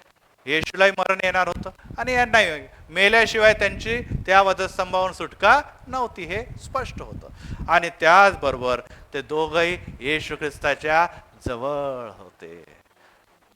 काय होते ते दोघंही येशू ख्रिस्ताच्या जवळ, एक उजवीकडे आणि एक डावीकडे होते. आणि या अवस्थेमध्ये आपल्याला काही गोष्टी त्यांनी जे ऑब्झर्व केलेल्या आहे त्याच्यापैकी एक कठोर राहतो, आपलं मन बदलत नाही, तर दुसरा जो आहे तो लगेच येशू ख्रिस्ताला आपला तारणारा म्हणून स्वीकारतो. Praise the Lord. या जगामध्ये, या मंदिरामध्ये आणि आपल्या कुटुंबामध्ये दोन्ही प्रकारचे लोक आहेत, जे वर्षानुवर्ष येशूच्याकडे बघतात, परंतु आज देखील त्यांनी त्याला तारणारा म्हणून स्वीकार केलेला नाही. कदाचित ते चर्चला येत असतील, कदाचित त्यांच्या नावाच्या समोर पण ख्रिश्चन लावला असेल, कदाचित ते चर्चमध्ये येतात आणि प्रभुवचन पण घेतात, परंतु आज पण त्यांना येशूची ओळख नाही. परंतु एक अशी आहे, कदाचित ते तुमच्या घरामध्ये राहतात आणि ते येशूला ओळखतात आणि येशूच्या मागे चालण्यासाठी ते सर्व काही करायला तयार होतात. Praise the Lord. आता ही बाब आपण जर बघितलेला आहे तर आपल्याला ही बाब दिसते की तू येशू ख्रिस्त आहे, तू यहुद्याचा राजा असला तर प्रथम स्वतःला वाचव आणि आम्हाला देखील वाचव. पहिला चोर जो होता त्याला वेदना खूप होत होत्या, त्यांनी वरची पाटी देखील वाचली, यहुद्यांचा राजा नासरेतकर येशू अशी पाठीवर लागलेली आहे आणि सगळे लोक रडत आहे आणि त्यांनी देखील कदाचित ऐकलं असेल, होसाना होसाना प्रभूच्या नावाने येणार राजा. अरे एवढा लाखो लोक ह्याच्या मागे चालले आणि आज बघा तर सगळे हम भाग गए. नुसतं पळाले नाही, जे ओरडत होते तेच म्हणे यालाच वधस्तंभा खिळा आणि बरब्बाला सोडा. अरे हे काय घडलेलं आहे, लोक एवढ्या लवकर पलटी खाल्ली आहे लोकांनी. त्याला फार विचित्र वाटत होतं की असं काय घडलेलं आहे, या 3 दिवसामध्ये हे लोक एवढे बदलू शकतात. राजाला डायरेक्ट वधस्तंभावर खेळण्यासाठी आरोप करून त्याला डायरेक्ट वधस्तंभापर्यंत नेलं देखील. आणि त्यामुळे त्याला वाटतं की खरोखर हा राजा आहे, खरोखर जर हा राजा आहे, खरोखर हा देवाचा पुत्र आहे, तर स्वतः पण खाली उतर, सुरक्षित जा आणि आम्हालाही वाचून टाक, आम्हाला बेनिफिट दे ना भाऊ, आम्ही तुझ्या शेजारी आहो, आम्ही तुझ्या बरोबर चालणारे आहो, तुला वाच आणि आम्हाला देखील वाचव. आणि अशा अवस्थेमध्ये ही दुसऱ्या चोरांनी सहमती दर्शवली नाही, दुसऱ्या चोरांनी सहमती दर्शवली नाही. आणि तो म्हणतो की आपण जे काही केलेले आहे, पाप, अशुद्धता, दरोडे, काय जे काही आपण गुन्हे केले त्याचे दंड आपण भोगत आहोत, त्यामध्ये काही देखील अयोग्य नाही. परंतु यांनी तर काही केलेलं नाही, यांनी तर काही केलेलं नाही. अशा प्रकारे ते त्याला म्हणतो 40व्या वचनामध्ये की परंतु दुसऱ्याने त्याचा निषेध करून म्हटला, तुला जी झालेली शिक्षा, मला जी झालेली शिक्षा ती योग्य आहे, तू देवाला भीत नाही काय? आपली शिक्षा तर यथा योग्य आहे, कारण आपण आपल्या कृत्याचे फळ भोगतोय, परंतु यांनी काही देखील अयोग्य केले नाही, काही देखील अयोग्य केलेले नाही. अनेक लोक चिडतात, पाळक साहेब तुम्ही प्रार्थना करता, सगळं करता, काही बदलत नाही, काही नाही, आमच्या घरामध्ये तेच आहे, व्यसन तसंच आहे, मारपीट तीच चालू आहे, आरडाओरडी तीच चालू आहे, आम्ही मंदिराला येतो, आम्ही येशूच्या मागे चालतो, आम्ही दान देतो, आम्ही दशमावून देतो, कुठे काही बदलत आहे? ओ, तुम्ही आणि मी जे काही गुन्हे केलेले आहे त्याचा दंड तुम्ही आणि मी भोगत आहोत आणि ते भोगावं लागणार आहे. अनेकदा म्हणतात जगातले पाप जगामध्येच भोगावे लागतात. त्यामुळे तुम्ही आणि मी काय केलेलं आहे स्वतःला बघा, येशूला दोष देऊ नका, कारण की येशू गुन्हेगार म्हणून मेला नाही, तर तो निरपराध होता. गुन्हे कोणाचे होते? तुमचे आणि माझे होते, तुमचे आणि माझे होते. आणि त्यामुळे दुसऱ्या अधिकाराच्या जीवन, दुसऱ्या अपराधीच्या जीवनामध्ये काय दिसतं?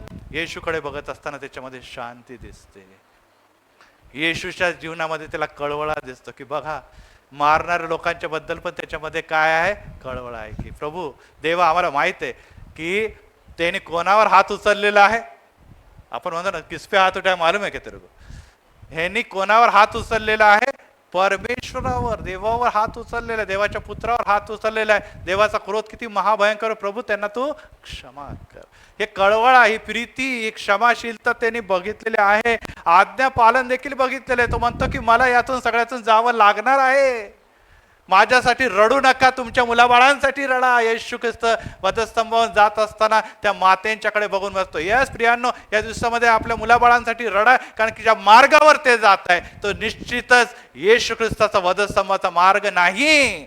हे मी आवर्जून तुम्हाला सांगत आहे. तरुण मुलं भोकलेले, दूर गेलेले, त्यांच्यासाठी रडा, रडवून प्रार्थना करा यासाठी की येणाऱ्या दिवसामध्ये दिवस कठीण होण्याच्या अगोदर येशूच्या मार्गावर जर ते आले तर ते दुसऱ्या अपराधासारखे पापांची क्षमाच नाही तर पापाच्या क्षमेमुळे प्राप्त होणारा सार्वकालिक जीवनाचा लाभ देखील त्यांना मिळणार आहे. आणि त्या समयी आपल्याला हे कळून येतं की हे घडलं कसं काय.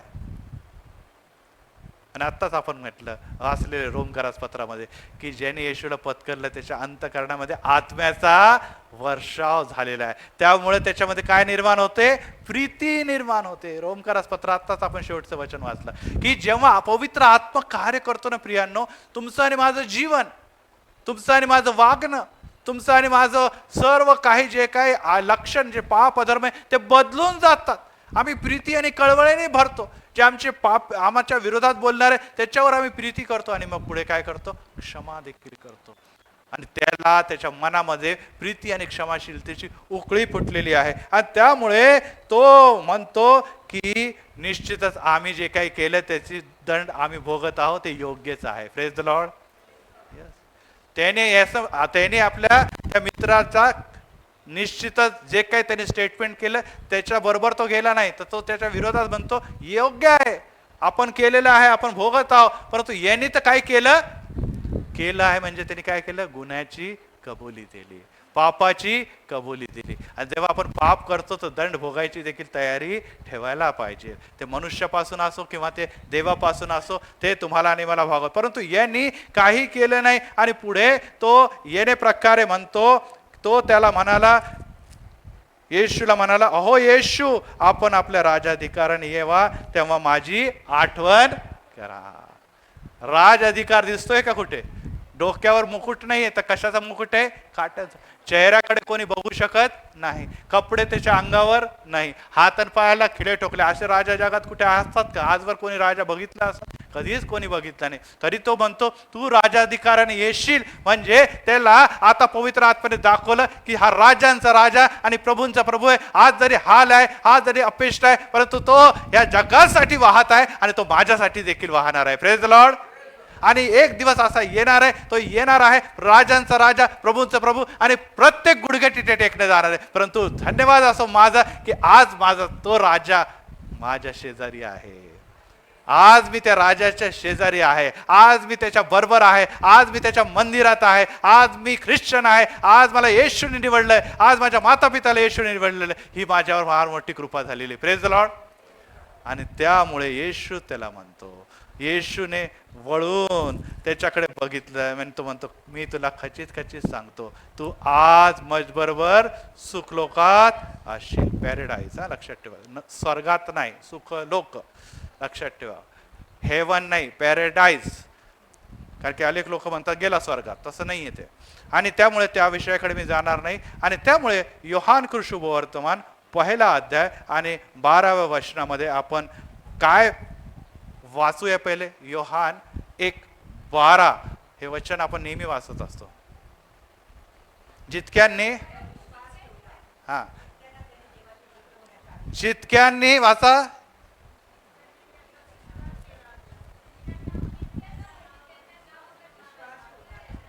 का घाबरून वाचत ते? विश्वास ठेवत नाही का काय तुम्ही? वाचा जोरात. हा,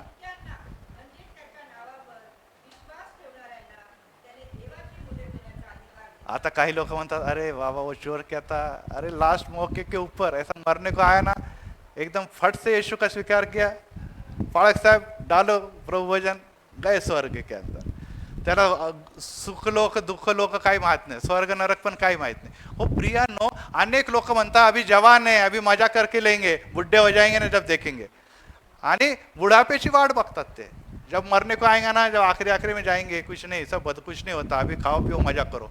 हो प्रियांनो, ही मनोवृत्ती घेऊन लोक जगतात. त्या चोराला बघा ना, शेवटल्या क्षणी काय, त्याने पाप कबुली गेला की नाही स्वर्गात. हम भी पाप कबुली करेंगे चले जाएंगे स्वर्गात. हो प्रियांनो, येशूला तो चोर ओळखत नव्हता.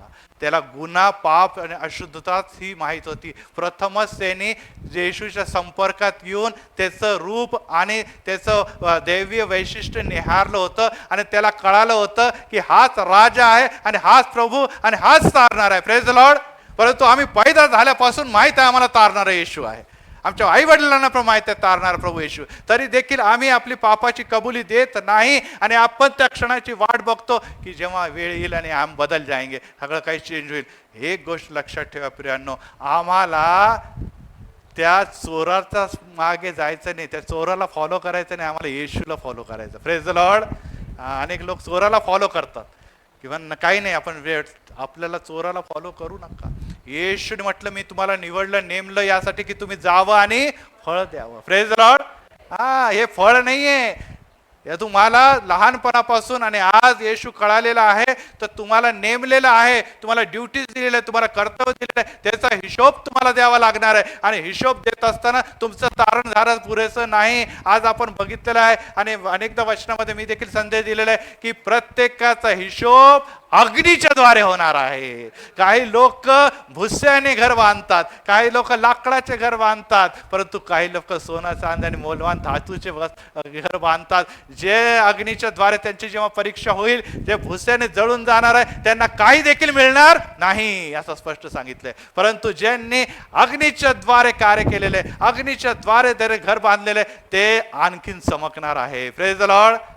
यस प्रियांनो, तुमचं आणि माझं कार्य काय आहे येशूसाठी? तुम्ही म्हणा आमका पाळक आहे काय, आमका सुवार्थिक आहे काय, आमका एल्डर आहे काय? नाही प्रियांनो, प्रत्येकाला निवडलं तर नेमलं देखील आहे आणि त्याला फळ द्यावं लागणार आहे आणि ते फळाचा हिशोब तुम्हाला आणि मला द्यावा लागणार आहे. 16 आणि शेवटल्या क्षणी फळ दिलं आणि त्याचा हिशोब हा आहे की तू माझ्याबरोबर काय लोकांना कुठे असणार आहे, सुखला होत असतो. दुसरे तिमोथी याचा 2रा अध्याय 12 वचनामध्ये मी लिहिले की जर आपण धीराने सोचतो तर त्याच्याबरोबर आपण राज्य पण करू. आपण धीराने सोचतो, 2 तिमोथी 2:12, तर आपण त्याच्याबरोबर राज देखील करू. आणि जर आपण राज्य करू असं म्हणतो तर आपल्याला काय करावं लागलं? पहिले सोसावं लागेल, आपल्याला दुःख सहनातून जावं लागेल. आज जर अनेक जण म्हणतात की अरे क्या इंडिया में कितना बेकार ख्रिश्चन लोगों का बहुत हाल हो रहा है, चलो अमेरिके में जाते, यूएस में चले जाते. अनेक लोकांचं असं मत आहे. परंतु येशूने म्हटलं मी अगोदरच तुम्हाला सांगून ठेवतो, माझा आगमनाचा काळ येईल तेव्हा या सगळ्या गोष्टी तुम्हाला दिसतील, तर समजून घ्या की माझं येणं समीप आहे. आणि जो जितका कष्ट सहतो, दूर करतो, त्याला विजय, पळणाऱ्याला विजय नाही, लढणाऱ्याला विजय आहे. Praise the Lord. Praise the Lord. आम्ही येशूसाठी लढतो म्हणजे काय करतो? आत्मे जिंकण्यासाठी, आपल्याद्वारे ख्रिस्त टिकून ठेवण्यासाठी, ख्रिस्ताचा प्रज्वलित प्रकाश आमच्यामध्ये टिकवण्यासाठी जेव्हा आपण झगडतो, लढतो, तेव्हा तुम्ही आशीर्वादित ठरतात. आणि त्यामुळे ही बाब आपण लक्षात ठेवूया की आपण चोराला नव्हे तर येशूला अनुसरणार आहोत.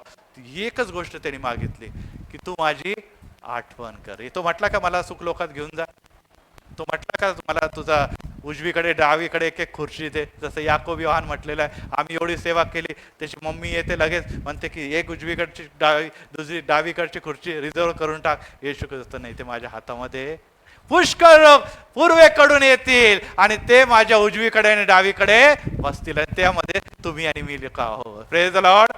चोर उजवीकडे आणि डावीकडे आहे, परंतु उजवीकडे डावीकडे असताना देखील ती खुर्ची जी आहे मिळण्यासाठी तुम्हाला अतोनात प्रयत्न करावे लागणार आहे, अतोनात प्रयत्न करणार आहे बसवा त्यांना. आणि त्यामुळे ही बाब देखील आपण लक्षात ठेवायला पाहिजे की आठवण कर म्हटलं बरोबर प्रभू येशू ख्रिस्ताने काय म्हटलं? तू आज माझ्याबरोबर मांगने से ज्यादा. Praise the Lord. आपण गीत काय गातो? मांगने से ज्यादा तूने मुझे दिया है. Praise the Lord. यस, आपण एवढं मागतो आणि प्रभू म्हणतो मी आकाशातले कपाट उघडून तुला विपुलतेने देणार आहे. Praise the Lord. आज तुम्हाला आणि मला भरपुरीने देण्यासाठी देव तयार आहे. Praise the Lord. जरी तुम्ही चोरासारखे असाल, जरी तुम्ही गुन्हेगार असाल, जरी तुम्ही पापी असाल, परंतु नुसती आठवण करून चालणार नाही. आज तुम्हाला आणि मला त्या वधस्तंभाची आठवण करावी लागेल. Praise the Lord. राज अधिकाराकडे नका जाऊ, पहिले वधस्तंभाकडे बघा. पहिले मला तिथे काय घर मिळेल, मला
होती आणि तुम्ही नव्हते, तर कोणाला अनुसरतो हे विश्वास करा, याबद्दल विचार करा.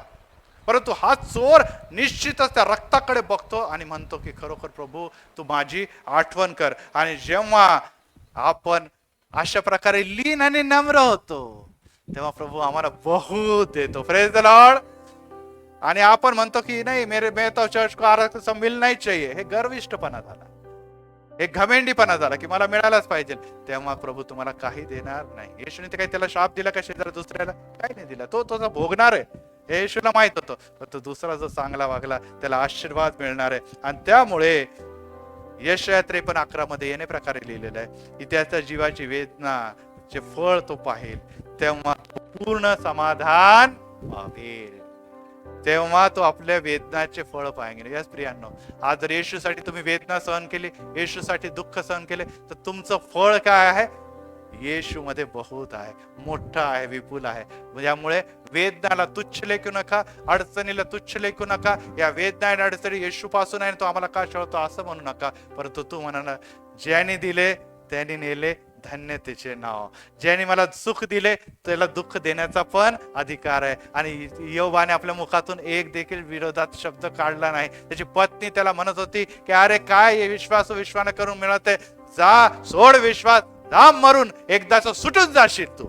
अनेक जण असे म्हणतात पाळक साहब काय जगायचं आपलं जगतोय, एक दिन मौत आएंगी मर जाएंगे अपन लोग, क्या जगने में कुछ नहीं रखेगा दुनिया में कुछ रखा नाही, असं म्हणून लोक आपल्या जीवाला कंटाळलेले आहे.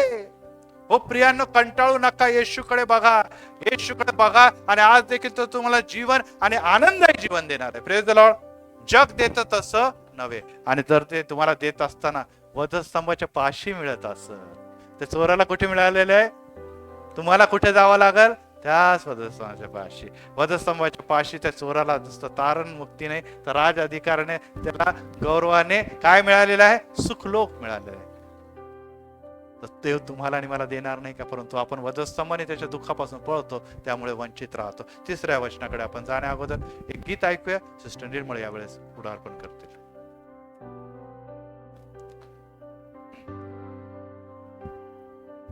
तिसऱ्या उद्गाराकडे आपण जाणार आहोत आणि यावेळेस एक स्पेशल गीत होणार आहे. कोण आहे गाणार?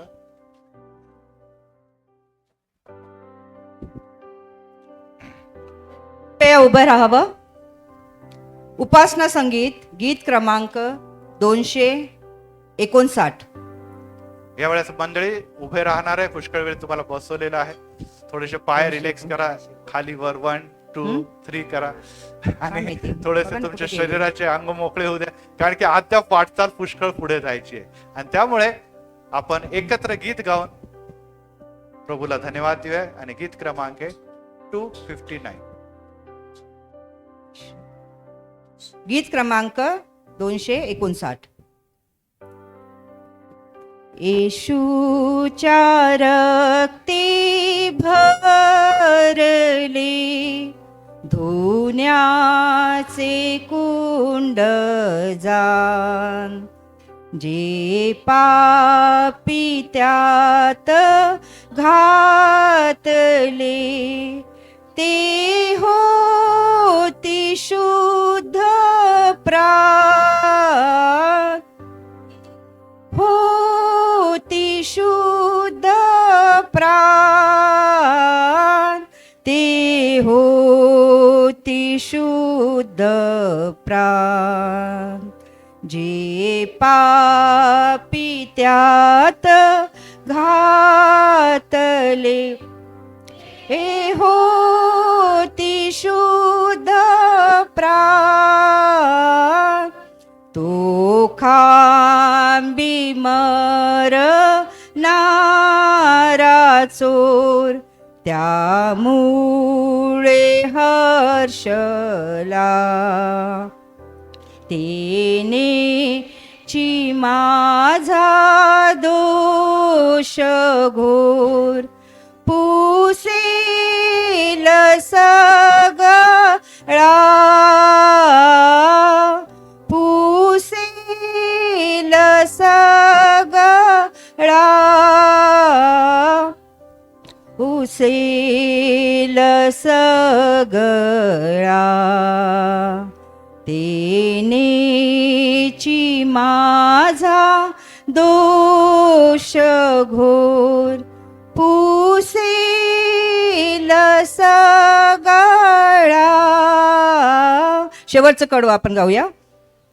मी या जगात राहता करीन स्तवने, व प्राण अंती सोडिता अनंत गायने, अनंत गायने,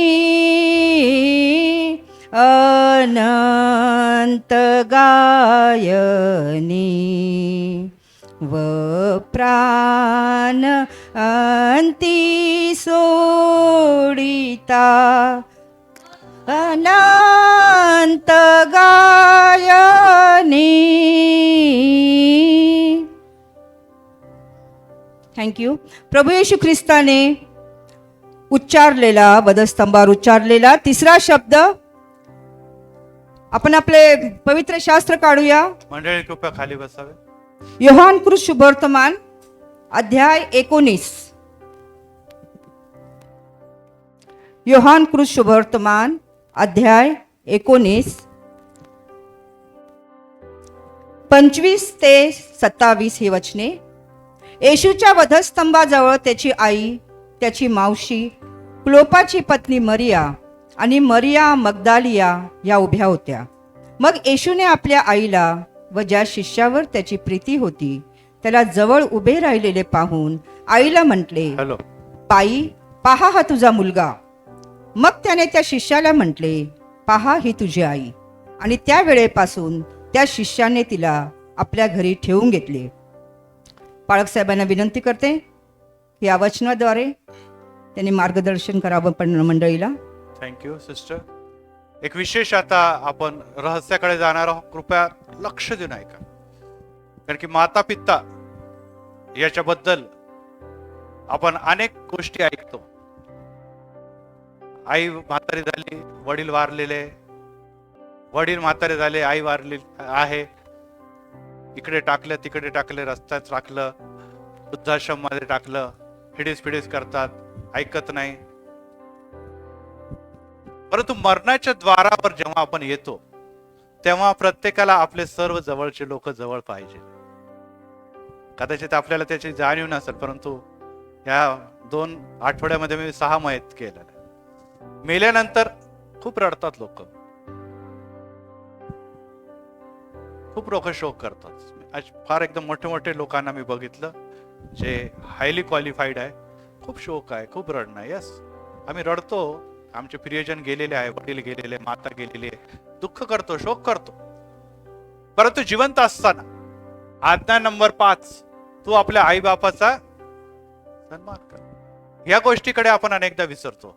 त्या विषयाकडे मी निश्चितच तुम्हाला घेऊन जाणार नाही, कारण की ह्याच्यासाठी 2 सण आहे.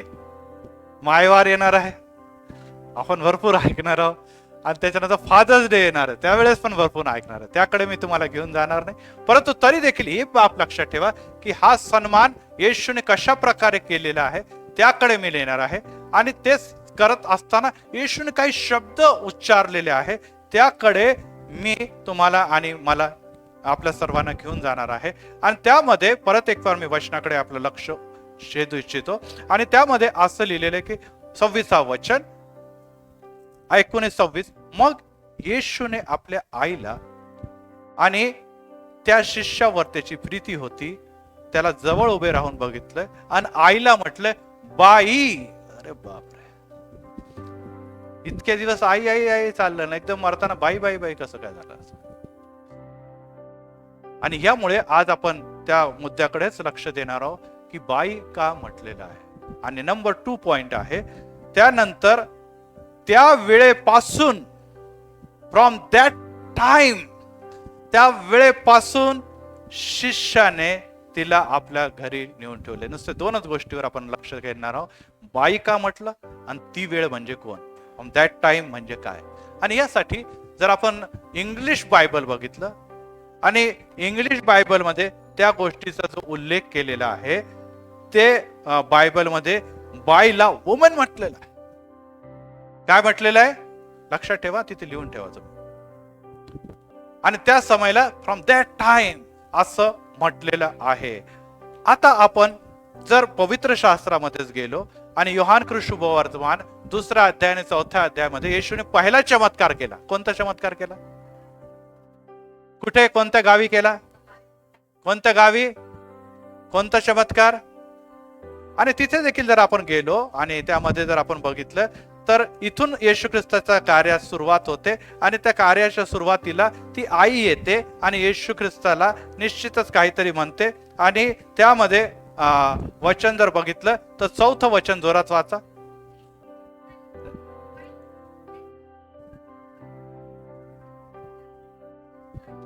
मग द्राक्षरस संपला तेव्हा येशूची आई त्याच्या जवळ आली आणि त्याला रिक्वेस्ट केला की येशू, अद्याप लोकांनी काही नाही म्हटलं, आता समय आलेला आहे, कर चमत्कार, तू करू शकतो. आणि ह्या विश्वासानिशी ती आई प्रेमाने त्याच्याकडे आली. आणि आपल्याकडे देखील अनेकदा आपण असंच करतो, आपली आई प्रेमाने बोलते तर आपण एकदम झिटकारून देतो त्याला. मग खूप रडावं लागतं जेव्हा आपली आई नसते ना, तेव्हा आपल्याला खूप वाईट वाटतं, अरे मेरी माँ को मैंने वैसा किया था, मेरी मम्मी को ऐसा बोला था, मम्मी डॅडी को. ती बिचारी किती प्रेमाने मला भेटायची, पण मी काय केलं, लाथाडलं, चिटकारलं, तिची आज्ञा पाळली नाही, तिचे ऐकून पण न ऐकल्यासारखं ऐकलं. परत एक वार वचनाकडे येतो. येशू तिला म्हणाला, बाई, वुमन. बाई हा शब्द बघा, तिथून सुरुवात होते. बाई, याच्याशी तुझा आणि माझा काय संबंध? माझी वेळ, दॅट टाइम अद्याप आलेली नाही.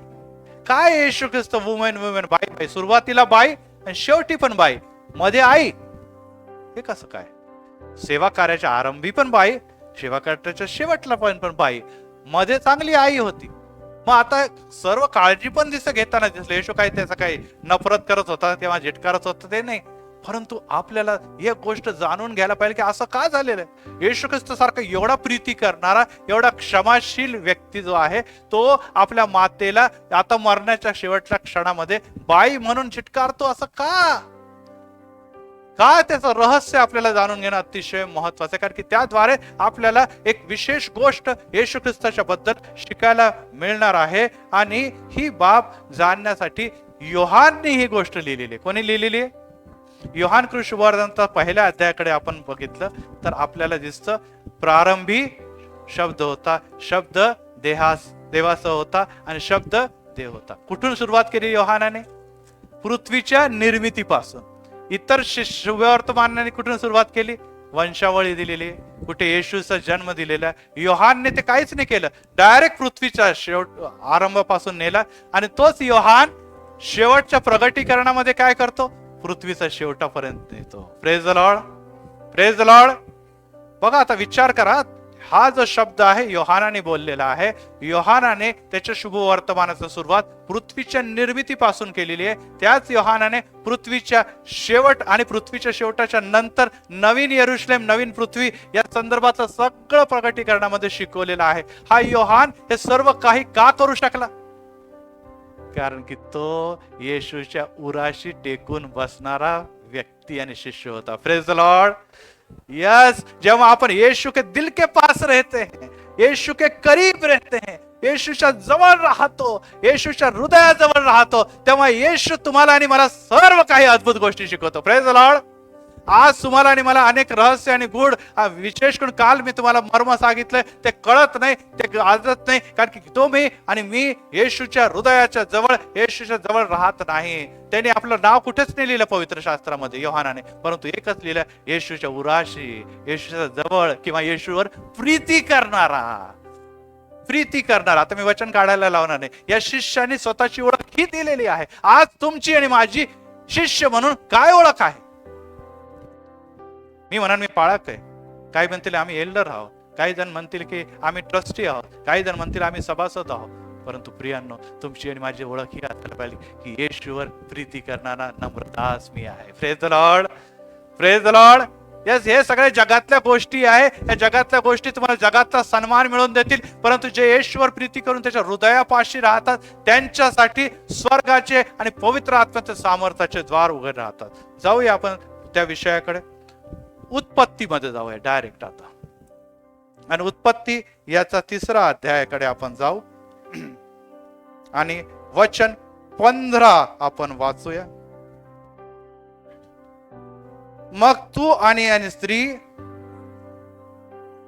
तुझी संतती, म्हणजे कोणाची संतती? सर्पाची संतती. तिची म्हणजे कोणाची? स्त्रीची संतती. यामध्ये मी परस्पर वैर स्थापीन. ती म्हणजे मनुष्य तुझं सैताना डोकं फोडेल. आणि एक लक्षात ठेवा की सैताना तू देखील तिच्या टाचाला डसणार आहे आणि तिला त्या द्वारापर्यंत पोहोचणार आहे. तो स्त्रीला म्हणाल. परत एक बार मी बायबलमध्ये जेव्हा इंग्लिश बायबलमध्ये घेऊन जातो आणि आपल्याला इंग्लिश बायबलमध्ये तिथे लिहिलेले वुमन. काय लिहिलेलं आहे तिथे? याची सुरुवात जी झालेली आहे ती डायरेक्ट या वधस्तंभापासून नाही, कानापासून नाही, तर याची सुरुवात झालेली आहे पहिला जेव्हा पाप घडला त्या समय त्या वुमन बद्दल देवाने म्हणजे येशूने आणि परमेश्वराने सांगितलेलं आहे की वुमन, तुझं आणि हा जो शैतान आहे त्याच्यामध्ये मी काय करणार आहे, वैर प्रस्थापित करणार आहे, वैर प्रस्थापित करणार आहे. आणि ही बाब आपण लक्षात ठेवणं अतिशय गरजेचं आहे की या वुमन जी आहे ती अतिशय महत्वाचा भाग या जगामध्ये आहे. आणि यामुळे आज जेव्हा आपण बघतो की निश्चितच ती स्त्री जी होती ती वुमन होती. आज मारिया, पहिले कोण होती ती वुमन? सुरुवातीला वुमन कोण होती? हवा, है ना, हवाच होती ना, हवा होती. तिच्याद्वारे सगळ्यांना जगाला काय झालेलं आहे, संतती प्राप्त झालेली, म्हणजे जग निर्मित झालेलं आहे. Praise the Lord. आता दुसरी माता कोण किंवा वुमन कोण दिसते? तिच्याद्वारे एक पुत्र जन्मलेला आहे आणि तो वधस्तंभावर सैतानाचे मस्तक ठेचणार आहे. Praise the Lord, praise the Lord.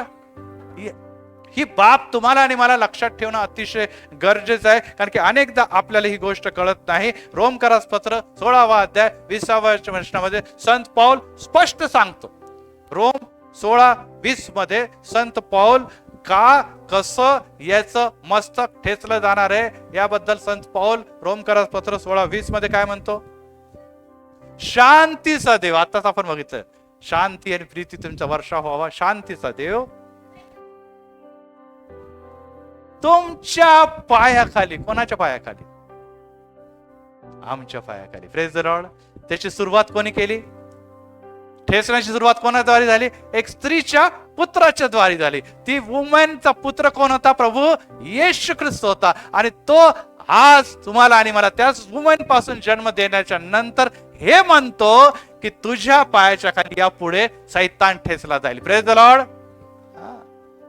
येशूने तुम्हाला आणि मला काय दिलेलं आहे? अधिकार दिलेला आहे, अधिकार दिलेला आहे. मागील दिवसामध्ये क्राइस्ट चर्चमध्ये निश्चितच प्रार्थना करत होतो आणि ओरडायचे लोक. ते म्हणा पाळक आरडाओरडी करतात, राहू फुल चर्च डिस्टर्ब होऊन जातं आमचं. तुम्ही प्रार्थना केल्या की सुरूच होऊन जातात ते लोक. म्हटलं ते त्यांना बिचाऱ्यांना त्रास होतो, सैतान त्यांना शांत बसू दे म्हणून ते ओरडतात. परंतु तुम्हाला आणि मला अधिकार दिलेला आहे. Praise the Lord. येशूच्या नावामध्ये, येशूच्या रक्ताच्या नावामध्ये जेव्हा आपण त्यांना सैतानाला निश्चितच म्हणतो तुझा अधिकार नाही, ही येशूची पुत्री आणि येशूची कन्या आहे, येशूचा मुलगा आहे, मी येशूच्या नावामध्ये त्याच्या रक्ताच्या द्वारे तुला सांगतो निघ तिच्यामधून, तर सैतानाला निघावं लागतंय, कारण की येशूने तो अधिकार तुम्हाला आणि मला दिलेला आहे. Praise the lord. तेव्हा आपल्याला म्हणतो येशू योहान 2:4 मध्ये परत येतो, woman what is that to you and me, my time has not come. बाई तुझं आणि माझं काय? अरे बापरे, तेरा और मेरा क्या नाता, असं म्हणून त्याने येशूने दूर केलं नाही. येशू म्हणत आहे आता बाई मी तुझा पुत्र नाही, मी देवाचा पुत्र आणि जगासाठी आता पाप हरण करणारा कोकरा म्हणून झालेला आहे. Praise the Lord. जी जबाबदारी प्रथम सुरुवातीला मला एक पुत्राला परमेश्वराने दिलेली ती जबाबदारी मला पूर्ण करायची आहे. आणि ती जबाबदारी केव्हा? दॅट टाइम, हा समय तो आलेला आहे, हा समय आलेला आहे. आणि ह्या समयाला निश्चितच मी पूर्ण करणार, म्हणजे करणारच आहे. आणि त्यामुळे जेव्हा आपण पुढे आणखी वाटचाल सांगतो तेव्हा त्या शिष्याला ते सोपवली. त्या काळापासून त्या शिष्याने तिला आपल्याकडे ठेवून घेतली आणि शेवटपर्यंत तिची काळजी घेतली. काय येशूला भाऊ नव्हते का? होते. येशूला भाऊ होते की नाही?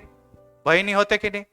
निश्चितच त्याचे पिता आज नव्हते, परंतु येशूने आजवर 33.5 वर्षामध्ये अनेक समय काय केलेलं? आपल्या भावांची, आपल्या आईची काळजी घेत घालवलेला.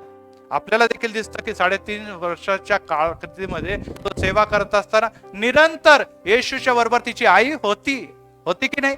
निरंतर सुरुवातीपासून शेवटपर्यंत तिची आई आपल्याला दिसते, कारण की तिने ओळखलं होतं की हा माझा पुत्र नाही, तर स्वर्गीय परमेश्वराचा जीवित पुत्र आहे, कारण की हे त्याला अगोदरच सांगण्यात आलेलं होतं. बरोबर आहे ना? त्यामुळे तिने तो विश्वास ठेवून ती तिच्या बरोबर वावरत होती. परंतु आता येशूचा डिपार्चरचा वेळ झालेला, आता त्याला या जगातून जायचं होतं, परंतु एक मानव पुत्र म्हणून पण त्याच्याकडे एक जबाबदारी होती. परंतु ही जबाबदारी त्याने सख्या व्यक्तींकडे का दिली? काय ते बेकार होते? आपल्याला माहिती आहे येशूचा दुसरा भाऊ होता याकूब, आणि तो पहिला पाळक आहे. असं नाही की ते एकदमच बेकार होते.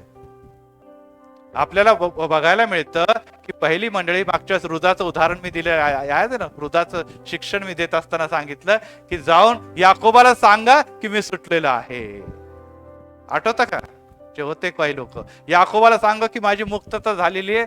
आणि त्या हृदाच्या उदाहरणामध्ये याकोब काय होता? येशूचा भाऊ आहे. त्यांनी पत्र देखील लिहिलेलं आहे आणि तो पाळक देखील होता. परंतु त्या काळामध्ये त्यांनी येशूला ओळखलं नाही. मग येशूने कोणावर जबाबदारी टाकली? तो त्याच्या हृदयाच्या जवळ राहत होता. Praise the Lord, praise the Lord. आणि ह्यामुळे आज आपण बघतो की त्या घटकापासून, फ्रॉम दॅट टाइम काय झालेलं आहे? ह्या गोष्टीच्या गरजा. आता तो दॅट टाइम काय होता? योहान कृषुभ वर्तमानामध्ये आहो आपण 12वा अध्याय आणि 27वा वचन. यामध्ये आपल्याला कळत की दॅट टाइम म्हणजे काय, तो समय, ती घटका म्हणजे काय. 12:27 योहान.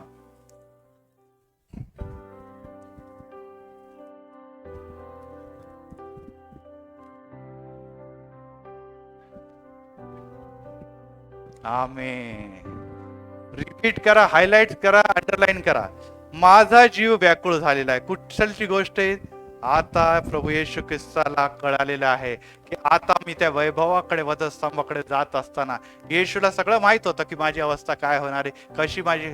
कारण की यशाने 750 वर्ष अगोदर सगळं चित्रच उभं करून ठेवलेलं होतं. त्यामुळे नियमशास्त्रातून त्याला माहित होतं, तो देव होता, त्याला सगळ्या गोष्टी माहित होत्या. आणि त्या खटकेतून आता जाण्याचा समय जवळ आलेला. त्यावेळेस तो व्याकुळ झालेला आहे आणि तो म्हणतो आता मी काय बोलू, तुम्हाला काय सांगू शिष्यांनो. त्याला माहित होतं पळून जाणारे लोक है, भागने वाले लोग क्या बताने का यार, दिल की बात हमारे दिल में रखेंगे. हमारे जो प्यारे लोग है ना, करीब है, उनको भी बताऊंगा. वो जो भागने वाले लोग उनको क्या बोल के भी फायदा, ते नाहीतरी पळून जाणार आहे. मी काय बोलू? येशू वाकूळ झालेला आहे. अवस्था, सगळं चित्र त्याच्या समोर फिरायला लागलेलं भविष्याचं. तेव्हा तो म्हणतो, हे बाप्पा, या घटक्यापासून, फ्रॉम दॅट टाइम, या घटक्यापासून माझे रक्षण कर. येशू घाबरला का असं वाटतं तुम्हाला? येशू व्याकुळ झालेला, घाबरला का नाही? तो मनुष्य होता, निश्चितच व्याकुळ झालेला आहे. परंतु त्याला हे दिसत होतं की निश्चितच हा कठीण समय, एक मनुष्य म्हणून देवाची योजना पूर्ण करण्यामध्ये कोणतीही अपूर्णता, त्रुटी राहता कामा नाही. 100% मी 6व्या जेव्हा उद्गार बोलल की पूर्ण झालेले आहे, त्यामुळे सगळ्या गोष्टी पूर्णच व्हायला पाहिजे, कोणतं पण अपूर्ण राहता कामा नाही. आणि त्यामुळे फ्रॉम दॅट टाइम, त्यासाठी पुढे काय लिहिलेलं आहे? त्यासाठीच तर या घटकेमध्ये मी आलो आहे. उत्पत्तीमध्ये लिहिलेलं आहे की ते टाइम जो आहे तो टाइम आता आलेला आहे. काना गावामध्ये मी जे सांगितलेलं आहे की बाई, हा माझा समय आला नाही, तो आता समय आलेला आहे. यासाठीच तर मी या जगामध्ये आलेलो आहे. आणि यामुळे येशू ख्रिस्ताने त्या टाइम, त्या समयाबद्दल उल्लेख केलेला आहे. आता आपल्याला दिसतं की येशूने या मातेला कोणाजवळ दिलेला आहे? योहानाकडे दिलेला आहे. तो सख्खा मुलगा होता का मारियाचा? जर येशूचा मावस भाऊ होता, परंतु तो सख्खा निश्चितच नव्हता. त्याचे पुत्र, येशूचे, मारियाचे काय पुत्र कन्या कुठे गायब होते ते आपल्याला माहित नाही. परंतु आता आम्हाला 3 गोष्टी इथे दिसत आहे आणि ते करून मी संपवणार आहे. पहिली गोष्ट इथे दिसत आहे दॅट टाइम, तो समय. दुसरी गोष्ट दिसत आहे वुमन. कोण आहे ती वुमन? मारिया. आणि एक शिष्य दिसत आहे, त्याचं नाव काय आहे? योहान. लक्ष द्या आणि मी संपवत आहे. आता मला सांगा की त्या समयी येशू ख्रिस्ताने त्या वुमनला, त्या स्त्रीला कोणाच्या हवाले केलं? कोणाच्या हवाले केलं? योहानाच्या हवाले. आज ती वुमन आहे मंडळी. लक्ष द्या, आता ती वुमन कोण आहे? मंडळी. दॅट टाइम, तो समय आता आलेला आहे जेव्हा पवित्र आत्मा तुम्हाला सामर्थ्य प्राप्त होईल. आणि ह्या मंडळीच्या बद्दल, या मंडळीला चालवण्यासाठी तुम्हाला आणि मला जे तुम्ही शिष्य आहे त्याच्याकडे येशूने मंडळी दिलेली आहे. Praise the Lord. येशूने ही मंडळी कोणाकडे दिलेली? योहान. योहान तुम्ही आणि मी आहोत, जे त्याच्या हृदयाच्या जवळ राहतो. आम्ही रक्ताचे भाऊ बहीण नाहीये, आम्ही त्याच्या मोलाने विकत घेतलेले, त्याच्या हृदयाशी बसणारे, त्याच्या अंतकरणात बसणारे ते लोक आहोत, ज्याच्याकडे मारियाला येशूने दिलेलं आहे. आज येशू म्हणतो मी जातो खरा, पवित्र आत्मा तुम्हाला सामर्थ पावतो आणि यापुढे तुम्ही यरुशलेम पासून, यहुदीपासून, शमरोनापासून पृथ्वीच्या शेवटापर्यंत माझ्या नावाची घोषणा करा. पहा मी तुम्हाला एकटं सोडणार नाही. यस मी जातो मारिया मंडळी, मी तुम्हाला एकटं सोडणार नाही. मी माझ्या प्रिय व्यक्तीच्याकडे त्याला देऊन जातो. तो प्रिय व्यक्ती कोण आहे? तुम्ही आणि मी आहोत. आणि तुम्ही आणि मी कडे जर मंडळी सोपली तर आम्हाला जीवनाच्या शेवटच्या घटकापर्यंत तिचा प्रतिपाळ करायचा आहे. योहाने काय केलेलं आहे? जीवनाच्या शेवटला श्वासपर्यंत त्या मातेचा संगोपन केलेलं आहे. हो प्रियांनो, आज जर तुम्ही स्वतःला ख्रिस्ती म्हणतात, आपण 40 दिवस उपवास केलेले, प्रार्थना केलेली, आता समय आलेला आहे की नुसतं एल्डर नव्हे, पाळक नव्हे, तर मंडळीचा प्रत्येक व्यक्ती योहान आहे. Praise the Lord. आणि येशू त्या विश्वासाने तुमच्याकडे बघत आहे की तू माझा आहे, तू माझ्या बरोबर राहतो, तू माझा ऐकतो, तू माझ्या रक्ताच्या द्वारे धुतलेला आहे, तुला मी विकत घेऊन, खंडणी देऊन विकत घेतलेले, तुम्हाला प्रिय आहे आणि त्यामुळे तू माझ्या हृदयाशी राहतो. माझ्या हृदयात निश्चितच तुला मोठं स्थान आहे. तू देखील आपल्या हृदयात मला एक मंदिर म्हणून स्थान देऊन तिथे वस्ती करणारा देव असं केलेला आहे. आता वेळ आलेली की ही जी मंडळी आहे, ज्याचं नाव ख्रिस्ती मंडळी, मी तुझ्याकडे देतो. Praise the Lord. तू त्याचा सांभाळ कर. त्या दिवसापासून त्या शिष्याने त्या मंडळीला घेतलं आणि कधी देखील कंप्लेंट देवाला झाली नाही. Praise the Lord. आज देव तुमच्या आणि माझ्याकडे बघत असताना, आज देव तुमच्या आणि माझ्याकडे बघत असताना आपण मंडळी कोणाच्या हातात दिलेली आहे? मार्क शुभवर्तमान 3 अध्याय 33-35 मध्ये शिष्य त्याच्याकडे येऊन म्हणाले येशूकडे की पहा, बाहेर तुझी माता आणि तुझे भाऊ वाट बघत आहे, ते तुला बोलवत आहे. मार्क शुभवर्तमान 3 अध्याय 33 आणि 35. परंतु येशू म्हणतो, कोण माझी आई, कोण माझा भाऊ, कोण माझी आई, कोण माझा भाऊ. मग पुढे त्यांनी काय केलेलं? जो कोणी देवाच्या इच्छेप्रमाणे वागतो तोच माझा भाऊ, तोच माझी बहीण आणि तीच माझी आई. Praise the Lord. यस, येशूने स्पष्ट केलेलं आहे, माझे भाऊ आहे, माझी बहीण आहे, माझे सर्व काही आहे. परंतु फ्रॉम दॅट टाइम, जेव्हापासून त्याला अभिषेक झालेला आहे, त्याला कळालेलं आहे की त्या टाइम साठी मी निर्मित झालेलं, त्या वधस्तंभासाठी मी निर्मित झालो, त्या वैभवासाठी निर्मित झालेलं. आता मला एकच गोष्ट कळायची आहे आणि ती इथे लिहिले की जे माझ्या इच्छेप्रमाणे चालतात त्यांना देखील मी तो आशीर्वाद देऊन जात आहे. Praise the Lord. तो आशीर्वाद काय आहे? त्याच्या हातात मी एक मंडळी देणार आहे. ती मंडळी कोण आहे? ती माझी वधू आहे, ती माता आहे. आणि माता यरुशलेम नाही राहायचा, नाही तर म्हणते माता पाळक साहेबांनी सांगितलं माता यरुशलेम, चलो माता यरुशलेम. ती माझी मंडळी आहे, वधू आहे. आणि एक वेळेस मी त्याला त्या अंतराळात घेऊन जाणार आहे. तोवर हे मंडळी चालवण्याची जबाबदारी प्रत्येकाच्या हातामध्ये. Praise the Lord. आणि जर आपण या मंडळीला प्रामाणिकपणे चालवली, योहानाप्रमाणे सांभाळली, माते समान त्याची काळजी घेतली, तर शेवटी देव म्हणणारे शाबास भल्या विश्वासू दासा, तू फार ज्ञानी नव्हता, तू फार धार्मिक पण नव्हता, तुला फार कृपादान देखील प्राप्त नव्हते, परंतु तू थोडक्याबद्दल जे काही मिळालं त्याबद्दल विश्वास होता. पत्र्याचं शेड होतं, पत्र्याचे लोक होते, लोक येत पण नव्हते. गुड फ्रायडेला पाळक साहेब बसायचे, लोक मोठ्या मोठ्या चर्च मध्ये जायचे. Praise the Lord. ते गेले तर आलेच नाही परत. परंतु आज प्रभूने तुम्हाला इथे बसवलेले. Praise the Lord. नुसतं बसवलं नाही तर वैभवासह बसवलेलं आहे. Praise the Lord. जिथे देव वस्ती करतो, देव कार्य करतो, देव सामर्थ्य करतो. देवाने तर तुमची आणि माझी काळजी घेतली, आता मंडळीची काळजी कोण घेणार? आम्हाला सगळं काही पाहिजे, मग द्यायचा वेळ आला तर कोण देणार? नुसतं पाळक साहेब एल्डर, बाकीचे लोक हात उपर करते. प्रियांनो, लक्षात ठेवा, ही जबाबदारी फ्रॉम दॅट टाइम, त्या समयापासून, या मंदिराच्या निर्मितीपासून आज तुमच्या आणि माझ्या हातामध्ये असताना जर तुम्ही शेवटपर्यंत या मातेची काळजी घेतली तर तुम्ही ते शिष्य बनणार आहात, ज्यांनी पवित्र शास्त्रामध्ये, नव्या करारामध्ये उत्पत्तीच्या पासून, निर्मितीपासून शेवटपर्यंत सगळ्या गोष्टी रहस्य जाणून घेतल्या. Praise the Lord.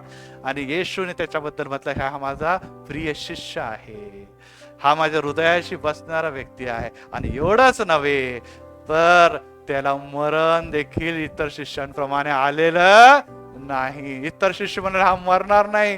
काय बाबा, येशूच एवढा जवळ, तो तुम्हाला सार्वकालिक मरण नाही तर सार्वकालिक जीवन देते. प्रभू तुम्हाला आशीर्वाद देव. आणि यावेळेस आपण चौथ्या उद्गाराकडे वळणार. सिस्टर निर्मळ पुढचं गीत घेणार आहे, गीत घेणार आहे. हो. आणि त्यानंतर सन्मान्य समर्पित बाळाचं पुढे जाणार. कोणाचं गीत आहे यावेळेस आपण गीत ऐकणार आहोत. आणि जर कोणाला असं वाटतं की थोडा वेळ मी उभा राहील तर उभा राहू शकतात, पण फिरून बिरून नका येऊ. थोडा घुमफिर के आते पाळायचं जरा असं करू नका. उभे राहा, थोडं रिलॅक्स व्हा. पण मला वाटतंय प्रत्येकाला प्रभूने ताकद दिलेली, कारण की या मंदिरामध्ये ती ताकद आहे. Sister praise the Lord. खरोखर पवित्र आत्म्याच्या मार्गदर्शनानुसार पाळक साहेबांनी या शब्दाचं गूढ रहस्य व गूज आपल्यापुढं प्रगट केलेलं आहे. परमेश्वराच्या नावाला धन्यवाद असो. आणि यावेळेस परमेश्वराच्या गौरवासाठी एक गीत होणार आहे. मी ब्रदर तेलोरे यांना विनंती करते की हे सोलो गीत ते गातील. आणि या गीताच्या वेळेस आपण आपलं दान परमेश्वराच्या चरणाजवळ घेऊन येणार आहोत.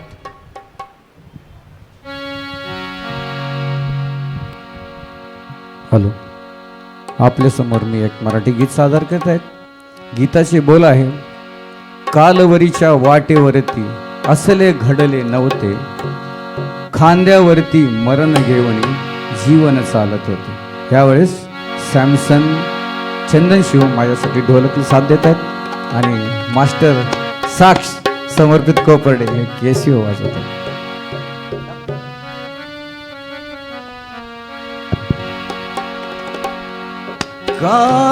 कालवरीच्या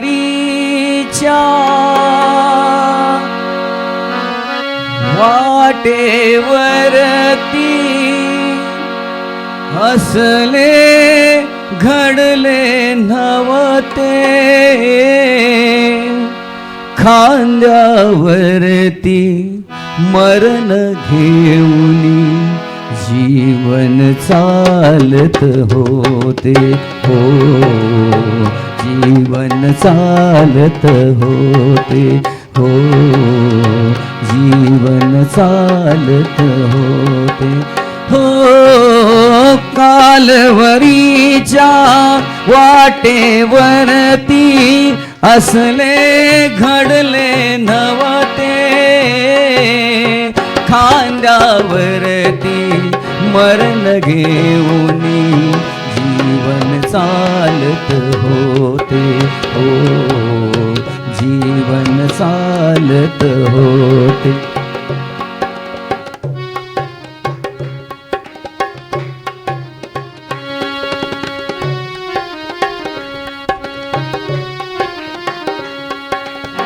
पाय स्पर्शले ज्या भूमीला झाली सुवर्ण माती, हात स्पर्शले ज्या मृतांना झाली सजीव देही, आज परंतु याच भूगोली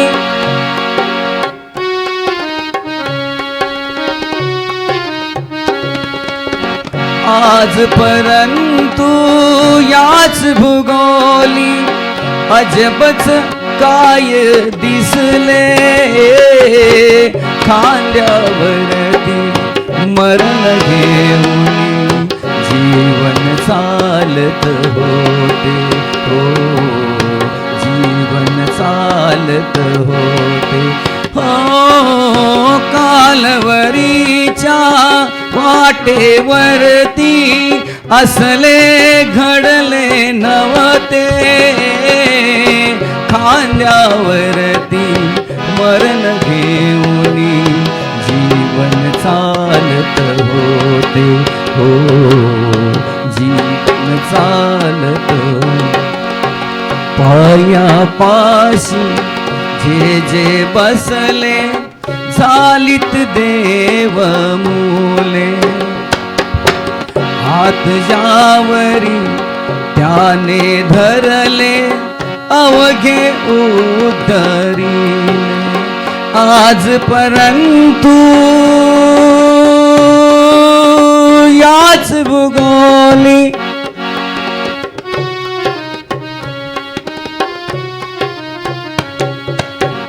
आज परंतु याच भूगोली अजबच काय घडले खांद्यावरती मरण घेऊन जीवन चालत होते हो जीवन चालत होते हो कालवरीच्या वाटेवरती असले घडले नव्हते खांद्यावरती मरण घेऊन जीवन चालत होते हो कालवरीच्या कालवरीच्या कालवरीच्या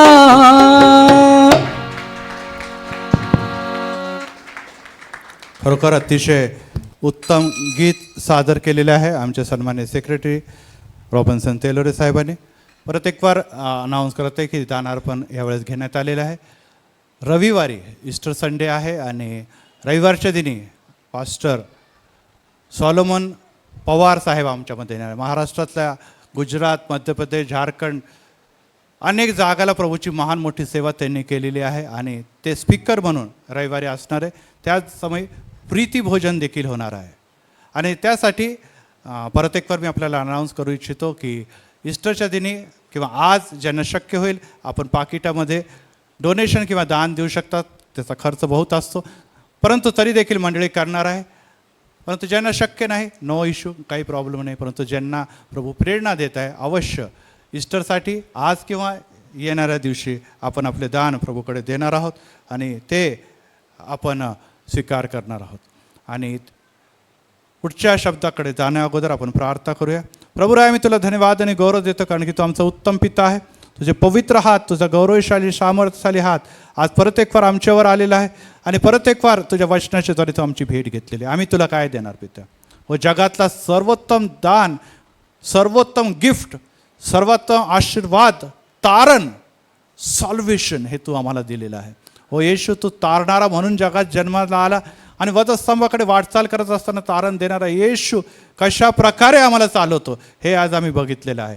आणि आज प्रभूमध्ये तो आशीर्वाद तू आम्हाला देत असताना हे दान स्वीकार कर. मंडळीच्या वाढीसाठी अनेकांना गोरगरिबांना आम्ही मदत करतो त्याच्यासाठी, त्याचप्रमाणे मंडळीच्या व्यवस्थेसाठी या दानाचा विपुलतेने उपयोग करावा अशी अनुग्रहाने कृपा कर. त्याचप्रमाणे पवित्रपित्या आम्ही घेणारे नव्हे तर देणारे असावं कारण की पवित्रपित्या तू सदोदित दिलेला आहे. आमच्याकडे काय नाही, सर्वच आहे. जेव्हा आम्ही विश्वास राखतो आम्ही सर्व काही करू शकतो. त्याचप्रमाणे पवित्र परमेश्वर येणाऱ्या दिवसामध्ये देखील आम्ही मंदिरासाठी काय द्यावं हे तिसऱ्या उद्गारामध्ये आम्ही शिकलो कारण की ही मंडळी ही तुझी वधू आहे ती आमच्या हातात दिलेली आहे. जेव्हा आम्ही या वधूसाठी काही देखील करतो, 2 दमड्या देखील टाकतो, ते देखील देव त्याचा मोल जाणतो. आज प्रभूमध्ये देणाऱ्या प्रत्येकाचे हात तू बघितलेले आहे, त्यांना तू आशीर्वादित कर प्रभू येशूच्या नावात. आमीन आमीन आमीन. पॅटिस फॅमिली याने उपकार स्तुतीचं दान दिलेलं आहे. या प्रीती भोजनासाठी प्रभू त्यांना आशीर्वादित करो. यावेळेस चौथ्या उद्गाराकडे आपण वळूया. सिस्टर निर्मळ.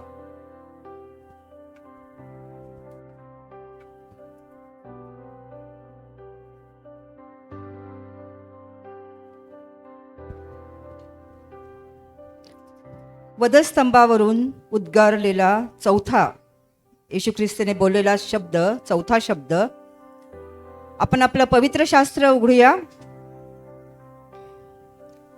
मत्तई शुभवर्तमान अध्याय 27.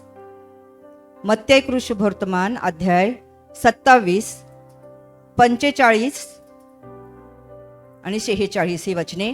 मग दुपारी 6व्या तासापासून 9व्या तासापर्यंत देशभर अंधार पडला आणि सुमारे 9व्या तासाला येशू मोठ्याने आरोळी मारून म्हणाला, एली एली लमा सबखदनी, म्हणजे माझ्या देवा तू माझा त्याग का केला.